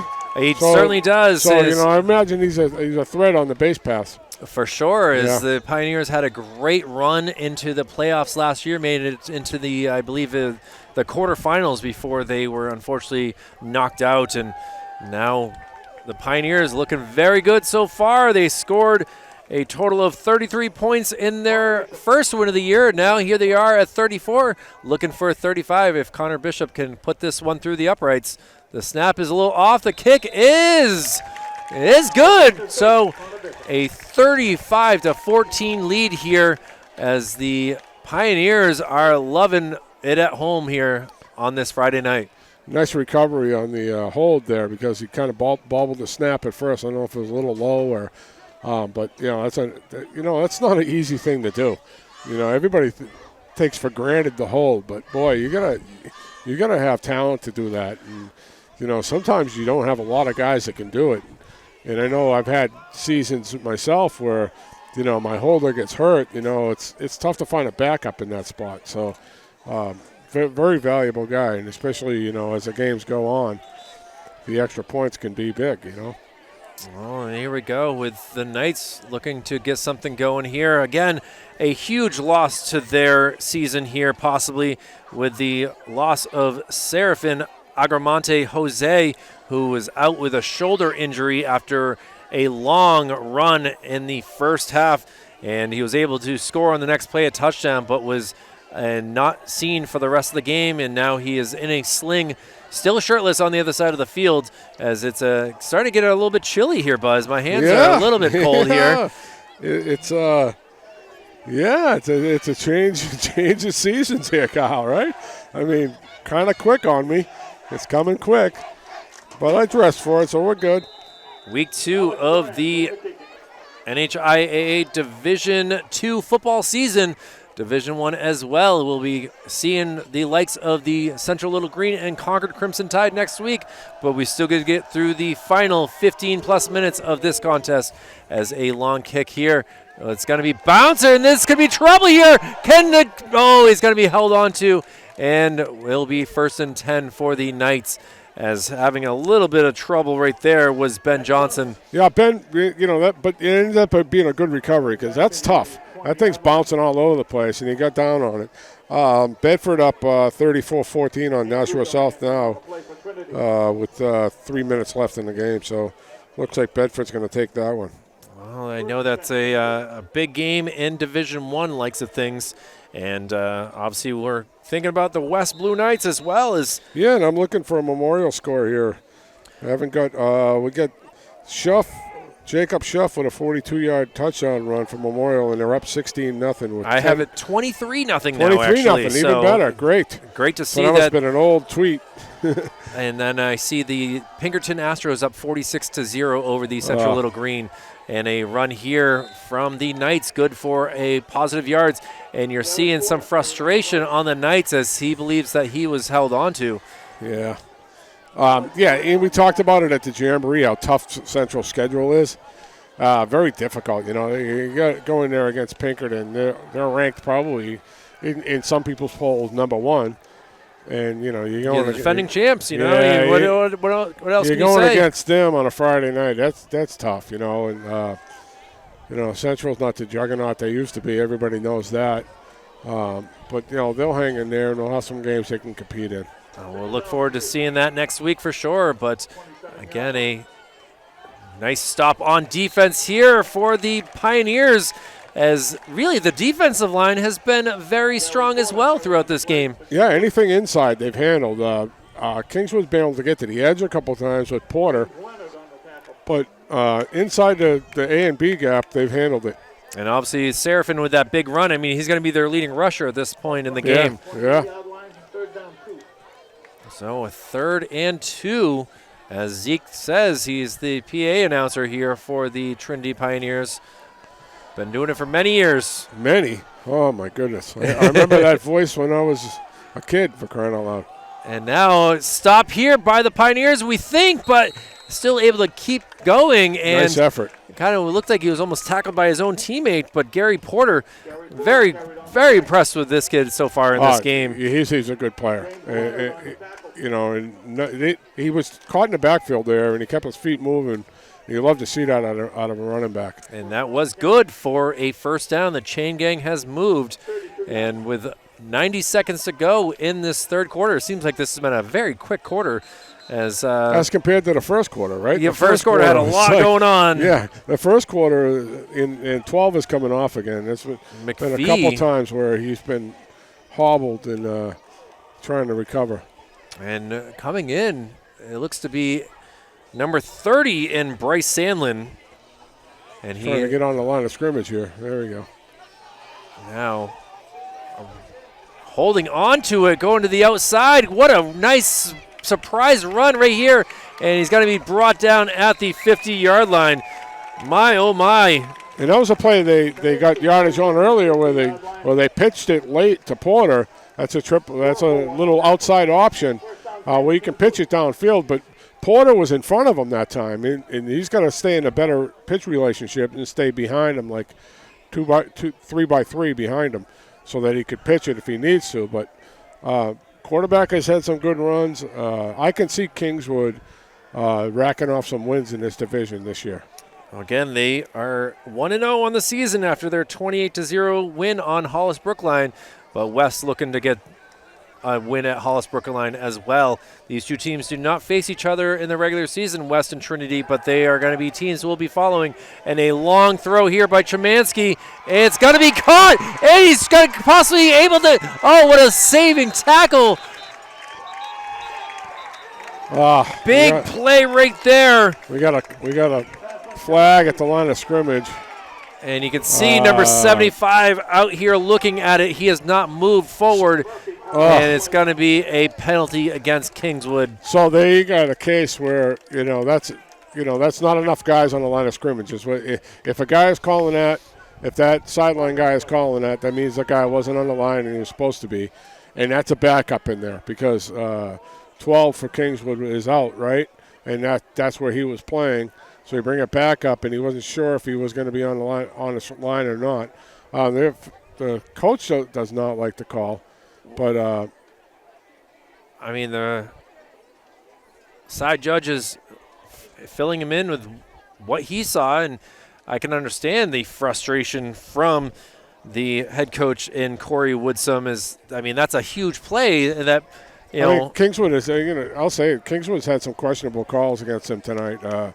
Coupled with that back judge throwing the flag 15, 20 yards on a hold on a huge play, and that one there, you've got to throw that right away, and I'm sure he did. We were watching the play down the field, so I didn't see it, but that's a play where the player's getting lined up, and there's different ways for the official to tell him if he's on the line of scrimmage, whether he uses his foot or he has his arm back.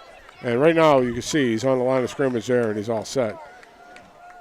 1st and 15 now for the Kingswood Knights. And a nice pass play that will go incomplete. Looked like it was going to work out pretty well, but just unable to dive and make that catch was number 21 in Ben Johnson. And Tate's back in the game on defense, so his cramps have subsided. So it was a good defensive play by him there. Well, it's great to have back as he was not in good shape. His cramps were bugging him. Made sure not to put him on camera in case he did have to release some Powerade or Gatorade or whatever he might have had in his system. But 22 seconds to go in this third quarter. And thanks to the magical man of Tommy Amin, Zeke's first year, Buzz, 1971. Oh, my God. The famous Thanksgiving snowball. Oh, wow. And now trying to find a receiver, sees one and throws it just to the outside, and he's going to stay. They're going to say inbounds. And Zeke was a graduate with my father-in-law. Zeke went to school here at Bishop Bradley with my father-in-law. So they graduated together, so that's how I first knew him. And but the voice is legendary in Manchester. Many games at Gill Stadium and now up here and at Gill Stadium. I've seen the pictures from the 1971 Snow Bowl, so I know how memorable that was. Now here we go, 3rd and 11, and now pass play. Got to release it and finds a man, I believe. We'll see what they say it looked like he bobbled it back. They're saying that he maybe – there was a number of red jerseys, including Ollie Service, who's saying no, it touched the ground. But of course they're going to say that. Oh, yeah, of course. You're on defense. And they're saying it's a catch. So that's good for a first down. It's right there on – they're marking it a little bit short. We'll see what the – they're going to give the first down. So Kingswood able to keep the drive going. And the clock will tick away, and that will end the third quarter here with the Pioneers putting another score up on the board, leading this game by a 35-14 margin. And Kingswood, obviously this is going to be a big 12 minutes this fourth quarter if they can make pull some magic out of their hats to come back and make this a game. But for the Trinity Pioneers, they're going to just run, and kill this clock when they get the ball. Sure, and I would do that. But, win, lose, or draw here for Kingswood, I think if they make it through this fourth quarter by still competing, they're competing against a high-level team where they haven't done that in many years. So without their best player. Yeah. And I say their best player, from the media and from everything, because I haven't seen a lot about them. But he had a huge game last week, and obviously, he with that first run, he looked like their best player. But they have many guys that have stepped up tonight, including Porter, who I'm very impressed with. But Trinity has just answered the call and really kind of grinded this one out so far. So we'll see. We'll see if they can, stay, keep it going in the fourth quarter and at least, make it, like you said, a closer game. Well, now Kingswood in their white jerseys with green helmet will be going left to right across your screen. First play is a run up the middle, trying to get some guys off him and able to get some good positive yards. And this will be good for another first down for Kingswood. Yeah, and QB has run it quite a few times as well, right? Nolan Chemansky is doing a great job here for the Knights. Now, inside the 30, a 1st and 10. And now a bad snap gets through his legs, and it's going to be recovered. And Kate staying on his feet for a few more yards and finally brought down at the 49-yard line. So after what was looking to be a great drive is now turning into a fumble recovery by the Pioneers, and it will be 1st and 10 with Ollie Service coming back on the field. And look at the excitement here as able to make that recovery. Yeah, and that's the third time that's happened on the snap, right? It happened very early in the game, and then again, and it happened to Trinity once. So it's 3 times on a snap for Kingswood and once for Trinity, turnovers. And turnovers has been key in this game, obviously, as they are in every game, right? Yeah, absolutely. So 11:35 remaining in this fourth quarter, 35-14. Now Kingswood will have to hope for a turnover as well, with Trinity handing off the ball. And look at this power run here to the sidelines, and now it's going to be stood up, and this play will be called. And that's the tone back in there. So, he's okay now. Takes a little bit of time to shake that off, and he's good to go. And I expected Trinity to come out in the tee there because they kind of want to grind this out and kind of get this win and use the clock as much as they can, get out of there as healthy as they can. So I expect them to stay in the tee and try to run the ball down the field. Well, they got across midfield, so it'll be 2nd and 5 from the 49-yard line of Kingswood. A handoff here, cutting it back, and he's going to be brought down. It will be close to a first down. We'll see where they mark it. It's going to be a yard short, so it will be 3rd and 1. So I expect an Ollie Service run here possibly. Well, they're in the tee, and it's tougher to run the quarterback out of the tee because he's on the center. It could be a fullback dive or just give it to Datone with the lead because Datone's got the power to get the first down. Quarterback sneak. Yeah, there we go with Service still running, still stumbling, bumbling, and finally brought down by 3 Knight players. And this is exactly the way you want to write it up if you're Trinity. You want to try to use clock. You almost don't want to score quick. Try kind of just use the clock at 5-6 yards at a time and not give Kingswood much of a chance. And now what do we got here? Knights have called a timeout, and now we can see the defensive coordinator coming out to discuss things with his defense, as what he is seeing he does not like, and he wants to make sure that they understand their assignment. And for the Trinity Pioneers, you can see them all chugging water, trying to keep themselves hydrated with just 8 minutes to go, I believe, in this contest, maybe 9 minutes to go. The clock has changed to the timeout. So I like the timeout. I like it, and I'm watching the coach, and he's fired up, and he's trying to tell these kids, you don't give up, and sometimes you're a high school kid, and you see that you're looking at the score, and you're seeing the game, and you're kind of watching them grind out.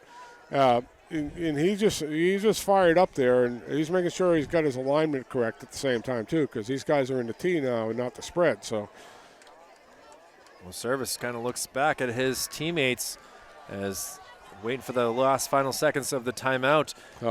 Why not keep Malith back there? We'll see if he gets the ball in one of these plays, as he does right here, and somehow stays on his feet. Look at this balance right here, tries to cut it back and decides to just go out of bounds. And now you got Porter kind of hurt his ankle trying to make the tackle there. So again, we're hoping for another cramp, but he's holding his shin, sort of. He jumped that play. Absolutely he had did. it in the backfield, and it was a good job by Malif to keep his feet moving, and let's hope for another cramp. I hate to keep saying that, but. Well, we're waiting to kind of make sure that he is okay. This trainer's known her for many years. She was at Bishop Girton for some time, and now with congratulations to the former trainer Brooklyn, who has had a baby, and she's no longer able to be the trainer here for the Pioneers. So great to see Gary Porter, the junior, has done a great job, and some love there from Ben Johnson to get him to the sidelines, and we hope to see him again in this game, as he has really been a integral part for the Knights' offense. As now offense and defense. Yeah, that's true too. He's been all over the place. Well, 2nd and 5 now, and they went to the far side. Now let's see if they come back to the near side here, Buzz, with a lot of green on this side of the field at this point. And they're actually going to go to the far side. And Malith again, look at this, gets to the 20 and down at about the 16-yard line. That will be good for a Pioneers first down. And Malith gives him a nice change-up because he has quick ups to the hole, where the tone's a little bit more, power back, right? Where he's not as quick as Malith. So, it's almost a change-up that they're giving. So they're going to keep pounding it here and keep using clock. We're down to 9 minutes left, a little over 9 minutes, and we'll see. Well, 1st and 10, go the Pioneers. Ollie Service hands it off, and Datone trying to cut it back, and he's still on his feet. My goodness, some tough tackling here from the Knights, and he's finally brought down inbounds at about the 11-yard line, and he is slow to get up again, and he's going to come to the sidelines. No, he's going to stay in. Yeah. He's the size of a lot of the linemen. So, he's running back there, but he's a lineman size. He's a big guy. So, he's trucking. So, now they're giving them. Now they come back with the quickness and relief. It's going to throw them off. And Kingswood is scrambling over there now. And DeRapo in the middle, too. He can get the ball here and there, and that's what he does here. And we'll see where this is, where they mark it. This might be good for a first down, or it's going to be close anyway. We're going to see. Looks like it's about a 2 yards short, maybe a yard. Yeah, a long yard and a half, maybe. 3rd down. This could be another one of those Ollie Service quarterback sneak situations where he had quite a bit of room last time he did it. 3rd down 2. Oh. Here we go. Service under center. And he's going to hold on to it this time, trying to get around the lineman. A play that just did not go for a completion there. No, and it was an interesting call on 3rd and short. I don't think that play was developed as well as they wanted. I thought that the Kingswood Knight defender was able to get into the backfield pretty quickly, and that's McPhee's back in. He went out for a little bit, And he's been the best defensive back tonight. You know, he's been all over the place back there. See if Trinity gets the hard count here. Instead, it's going to be serves that will go forward, and that looks like it'll be a first down inside the 5-yard line. So, and now we got a injury here for the Knights, and this is not a good sign as they are already short on linemen, and he is grimacing in some pain right here. Yeah, you know, is this another cramp? I mean, what's the temperature? It's not like 90 degrees out here. I don't understand why, you know, they definitely got to bring some pickle juice to the sidelines here, buddy. Or, you know, bananas, like you said before, mustard. Mustard seems to be the big thing. And right now, I'm sitting here at 58 degrees. Right. So it's not like it's I mean, we're in hoodies. You know, I'm a little chilly, to be honest with you.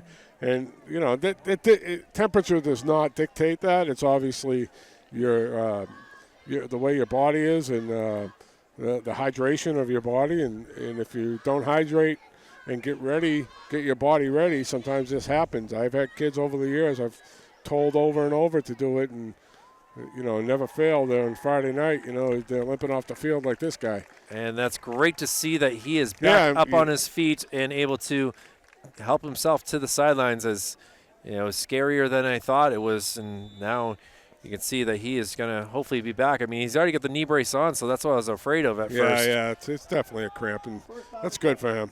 Give me some water. And well, first and goal here for the Pioneers, and now DeTone is going to be swallowed up and brought down, and this could be a loss for about a yard or so.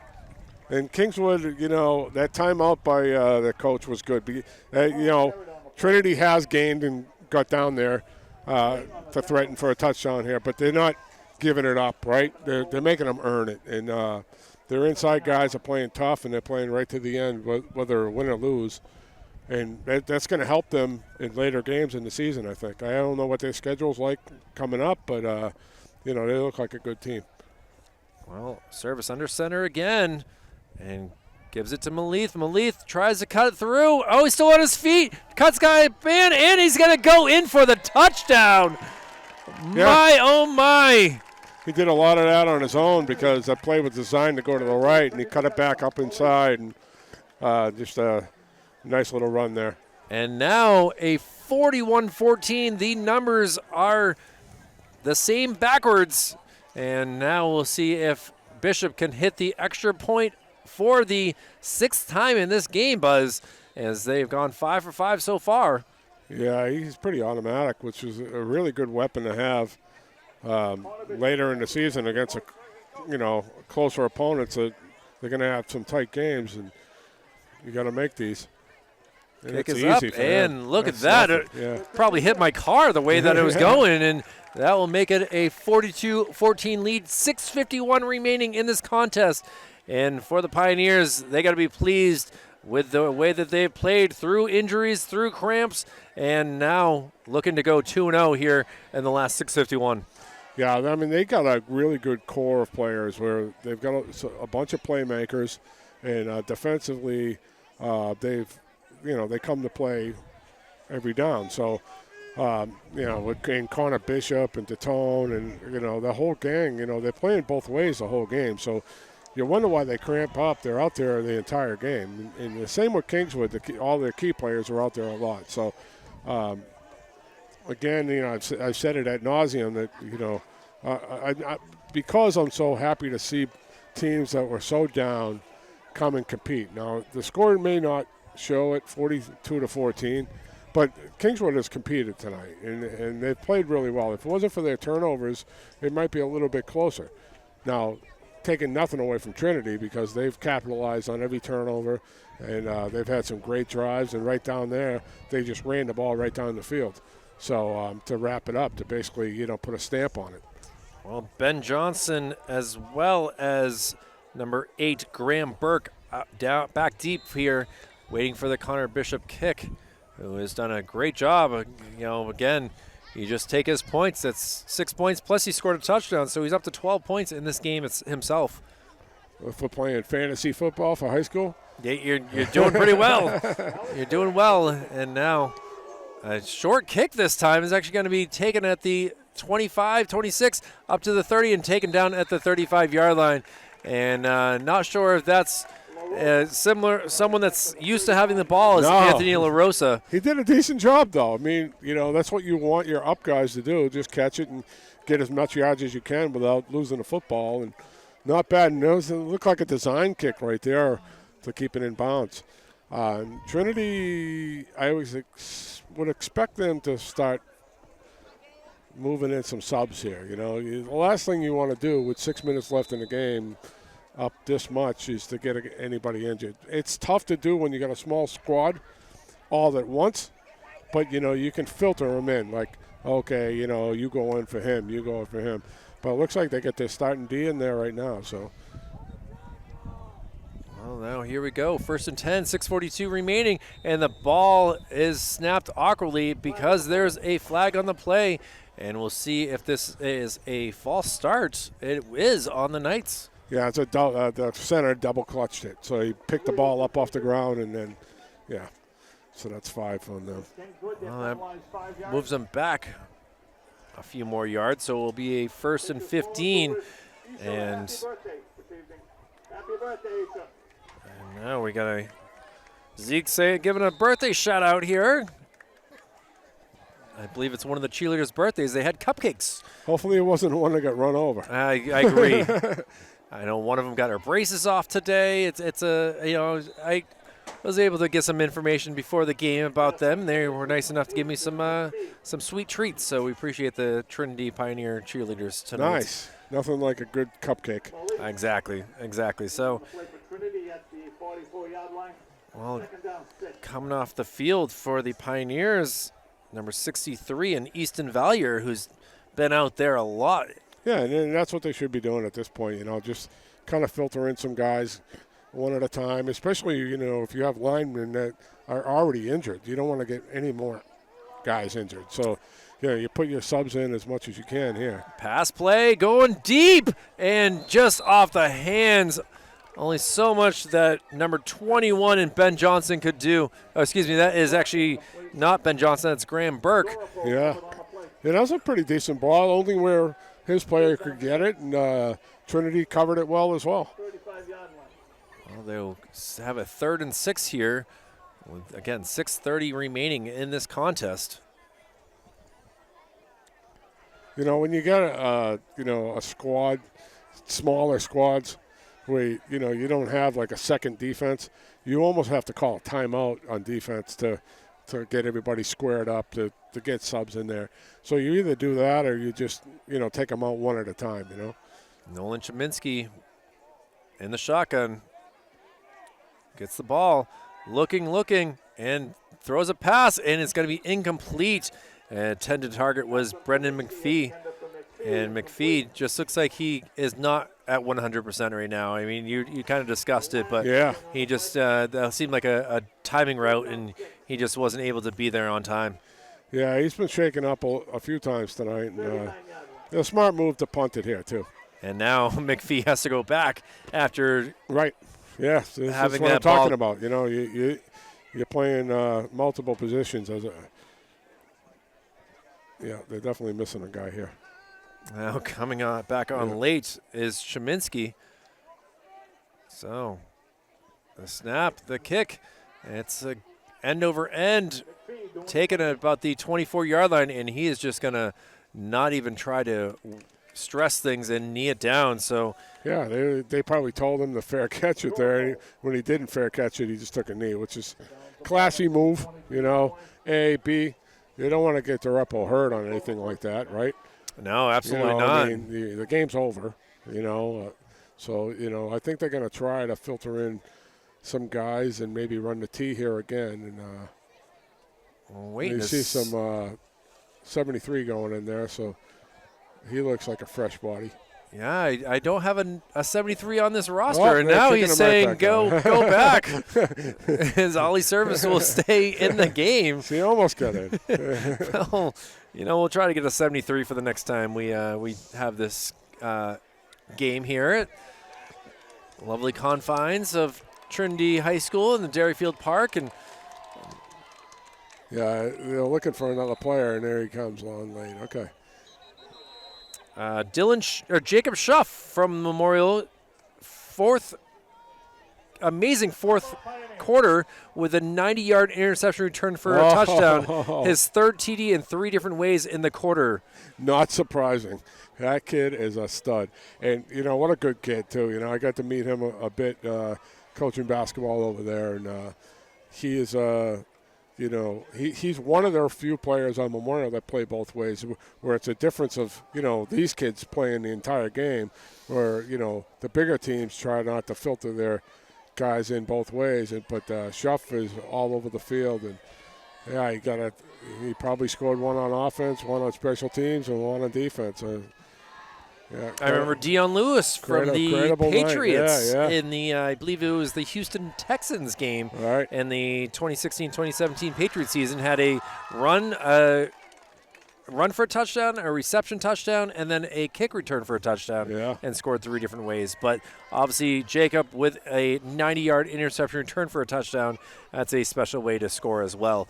As great to see the Crusaders doing so well on the road this week, and they were able to take down Providence Central last week, so everything's looking good on various ways of this city, as we are 6-18 away from Trinity going 2-0 on the season. And now a 1st and 10, and up the middle, still on his feet and brought down. This will be good for a first down at the 35-yard line. So, yeah, I'm kind of surprised they're still running him. And now I don't like to see this. Yeah, frankly, that's on the coach. You're up by this much. There's no reason to have your starting running backs out there. Put the smaller guys in and punt it if you don't get the first down, because, this could affect them next week, And that's a big Plymouth game next week. Right. The Huskies are Bobcats. But, does it take this to give you a wake-up call, to see a kid come gimping off the field, And that's the problem I've had with some coaches over the years, that, they just don't get it, And I'm not ragging on this coach at all, and I'm not. Because in general, it's tough when the game is kind of out of hand. But you've got to, realize when to pull the plug, whether you're on the winning end of it or the losing end of it, and to not get your guys hurt for the next week. Because if you, pan down to the sidelines at Trinity, they don't have big kids on the sidelines. They have, probably, 30 total, 35 maybe total kids on the squad. And 10 of them probably have never seen a varsity game in their life. They're all small little freshman kids. So you can't be late in the game and have DeTone in there carrying the football. And, sometimes that can get past you. And, Coach Cathcart does a great job up here. And I would never, I don't know his team. He knows his team. But I'm just saying in general, you should try to get them out of there as much as you can. Well, they'll have, thankfully, 8 days to rest. It's as they play at 1 o'clock next Saturday up there in Plymouth. So what a tough place to play. A handoff there, and now still on his feet and brought down at about the 44-yard line. And, well, fresh legs, and you can see the energy right there. Yeah, and, what's wrong with that, right? I mean, you get a kid in there with a varsity carry. And, I've seen Kingswood over there filtered a lot of their young guys in and got all their players out of the game. So. And now the trainer now crossing the field. She has been almost the busiest person on this field today. She's the MVP tonight, I guess. She really is. I mean, give her all the love, because from left to the right to north to south, she has been able to help both teams. And, I mean, besides Seraphin not able to return, everyone's been able to come back into this contest. Listen, Kyle, I might need a stretch out after this. For sure. I mean, it's 50-something degrees up there. We're not used to this yet. And I'm, standing up the entire game, I'm a little stiff. Well, Ollie Service hopefully will not need a trainer in the final 5:50 in this contest, as he's letting the clock kind of run here. Yeah, it's a smart move, because the back judge there will we go. He puts his hands up in the air, and now we can see that, 5 seconds? It's 10 up in the air, and then it counts off the last 5. So it used to be 5 up in the air, but now it's 10 seconds when your hand goes up, And then they'll give you the basketball count, right? The 1, 2, 3, 4, 5, or a 5, 4, 3, 2, 1 in this case. Well, that's good for a first down. So 5:30 remaining in this contest, and now you know that Trinity is not trying to run up the score at this point. No, they're just absolutely not. They're not doing that. They're just running the tee, and they've done that their last 2 drives. You know, they're absolutely not doing that. And sometimes you don't have a ton of subs to put in. And I'm ragging that they should put subs in, but sometimes you just don't have them with the injuries that they've had. You know, and they're giving this kid the ball, which is nice. Yeah, Thomas Lamb is doing a great job coming in late in this contest, and you know he was at Playa Bowls earlier today as well, so you can see that he is actually bringing some energy here from whatever he had from. So fill me in on this restaurant here. What are you talking about? It's on Hooksett Road, and it's a really phenomenal, healthy food that you got there. No wonder I don't know where it is. It's not too far from the Puritan back room where you were at. So okay. They have sliced up fruit and yogurts and all sorts of healthy protein bowls type things. And now run play here and hits off of a couple players, and now is finally brought down, and hopefully.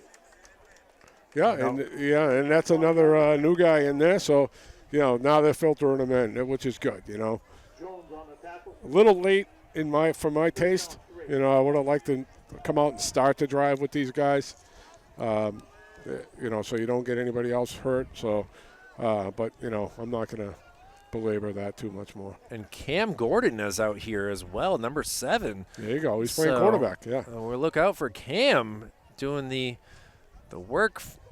Got to always have your backup ready. Yeah. Oh, and again, the offensive line being disciplined for Trinity, and the third time they got them to jump. And this one actually looks like it's going to be against Trinity, though. I saw the side judge kind of pointing at. Is this a 42-14 call? Because it didn't seem to me like they jumped, but maybe they did. Maybe they did. Maybe they flinched a little bit. A lot of changes here as coming off the field. Alex Garand, Griffin Kitchen, Andrew Evans, and now we're going to have to get used to these new names with 3:40 remaining after a penalty there.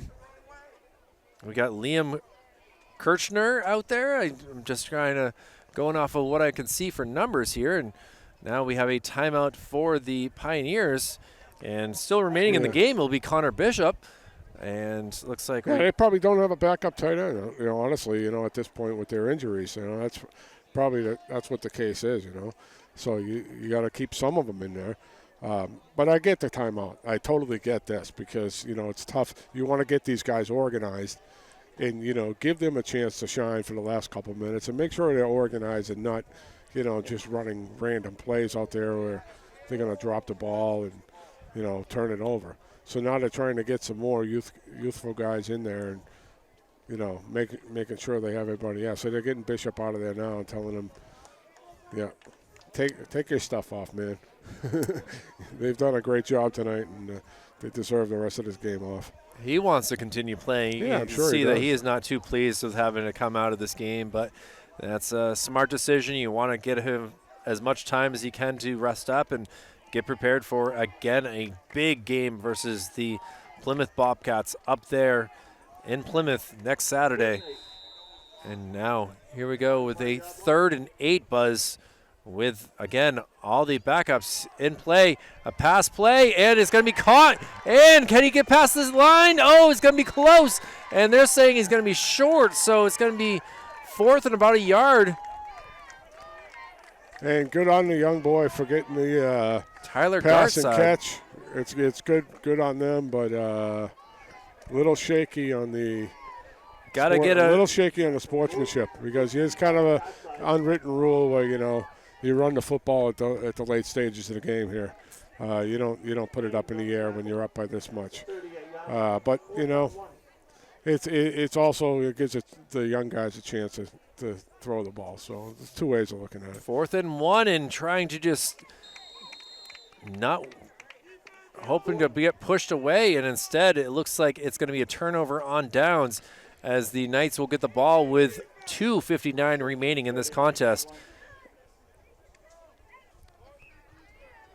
Well, I could see what the attempt was from Cam Gordon. He was hoping to get pushed forward as he just kind of stayed behind his center, and I guess I'm so used to hockey, his center, and did not get pushed forward like he had hoped for.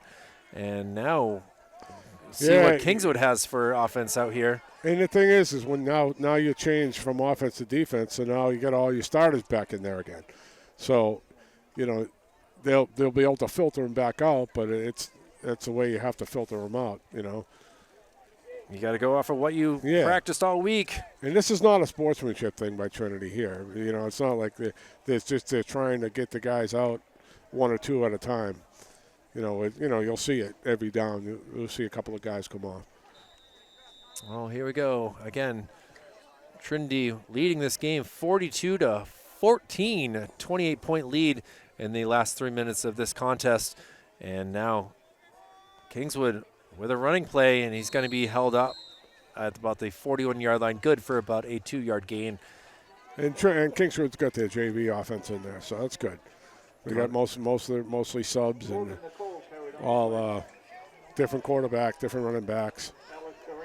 And you see Trinity now, they'll filter them all the guys in a couple at a time. It's easier to do it that way. Sometimes you start out with your starters and then But they say it's easier, and they get guys running on and off the field there. Yeah, we got Connor Bishop that's coming off. We've got Davey DeRepo, and we also have James Leonard, who have all come out. And now a 2nd and 8, and a run to the far side, makes a move, spin, and is able to get the first down, trying to get some more, and look at that kick finally go. Down at the Trinity 45-yard line. Good for 34, a first down. 34. We're looking at a Reed Rollo. Okay. I'm having a hard time seeing up here. But, nice little run. I have the wind blowing my sheet right now, which is not helping me. It's the light. It's the light that kills me, Kyle. Or the lack of. Yeah, so Reed Rollo, a freshman, doing a good job here as they probably have about 3 more plays to run. It's a 1st and 10 from the 45 under center, or in the shotgun, excuse me, and QB got to hold on to it, and he's going to get some more positive yards. He's finally picked up and brought down, and this will be close to a first down as well. Yeah, they'll stop the clock, they'll move the chains, and then they'll just set it. And Mason Bolio looking very promising for the future of the Knights. I hear Coach from Trinity up here yelling to put this guy in at linebacker, put that, so, when you coach your JVs, that's what you want to do. You want to see your. Now, we're getting all sorts of things to be yelled at here in the final minute of this contest as, you want these players to learn and what they have to do when their number gets called. And now a pass play going deep and going to be over his head for an incomplete pass. Not a bad arm, though. No, I'm very impressed with this young freshman as, again, looking very promising here for the future is Mason Bolio. Trinity's just desperately trying to get their guys out. Now they think, after the 3rd or 4th play, they finally got them all out of there. It's tough, though. You're trying to get this kid. Go in for him. Go in for him. You go in for him. 52 seconds to go. A 2nd and 10. 52 seconds remaining in this contest. And man in motion, he's going to get the ball, trying to get to the outside. This is Reed Rollo. Reed still in play, gets down at about the 20-yard line, and that will be good for another first down. I can imagine Reed has himself dazed at the JV level because he's running hard. That's pretty impressive. And now, looks like some changes here for the Kingswood. Yeah, they got 3 or 4 at a time. Knights, that was a lot of players coming in and out right there. They seem a little more organized with their subbing than Trinity did towards the end there. But, possibly they were in a situation last week where they did this. So, well, Mason Bolio will take the take the ball, and now will be brought down behind the line of scrimmage. This will be considered a sack, I believe, and that will most likely do it for the final play of this contest. Freshman with the tackle. And it's been great to see. They're going to still try for one more here, Buzz. 3 seconds to go, and now Bolio's going to run it, and he's going to be brought down at about the 12-yard line. But great to see the freshman for Kingswood looking good, but it's the Trinity Pioneers who will take the 42-14 victory, and they go to 2-0 in Division II East here on this Friday night, Buzz. Yeah, it was a little bit better game than the score indicates. Kingswood, I thought, played really well without their key player, but Trinity answered the bell every time they got a chance on a turnover. They went down and scored. And they had many guys contribute, and it was a great job. And, you know, they were in for a tough game next week, but it looks like they're up for it. If they get their other offensive linemen back, they're going to give Plymouth a hard time. Well, the girls won in soccer today, and the boys football win as well. So it's a great day on Trinity Way here, and we thank Coach Tom Bezoin, our off-the-mark sports player of the game. I think for Kingswood, I think we both would have to agree that Gary Porter did a great job for the Knights, and for the, for the Trinity Pioneers. Ollie Service did things on both sides of the ball, and I know he gets the chance to touch the ball in every single play on offense. But he ran it a lot early. He did run it a lot, and it was he had a long touchdown run. He had the interception on defense, right? And I'll give an honorable mention to Connor Bishop, who did a great job kicking and also scored on a play for a touchdown as well. But for Executive Director Jason Cody, Operations Specialist Joe Lahr, Operations Assistant Brendan McCormick, my name is Kyle Heavey for Coach Tom Bezoin. It's been a pleasure to be with you on this Friday evening. The Trinity Pioneers win it big, 42-14, and we'll look forward to more NHIAA Division I and II football here for the rest of the fall 2025 season. Thank you all very much for watching, and we'll see you again soon.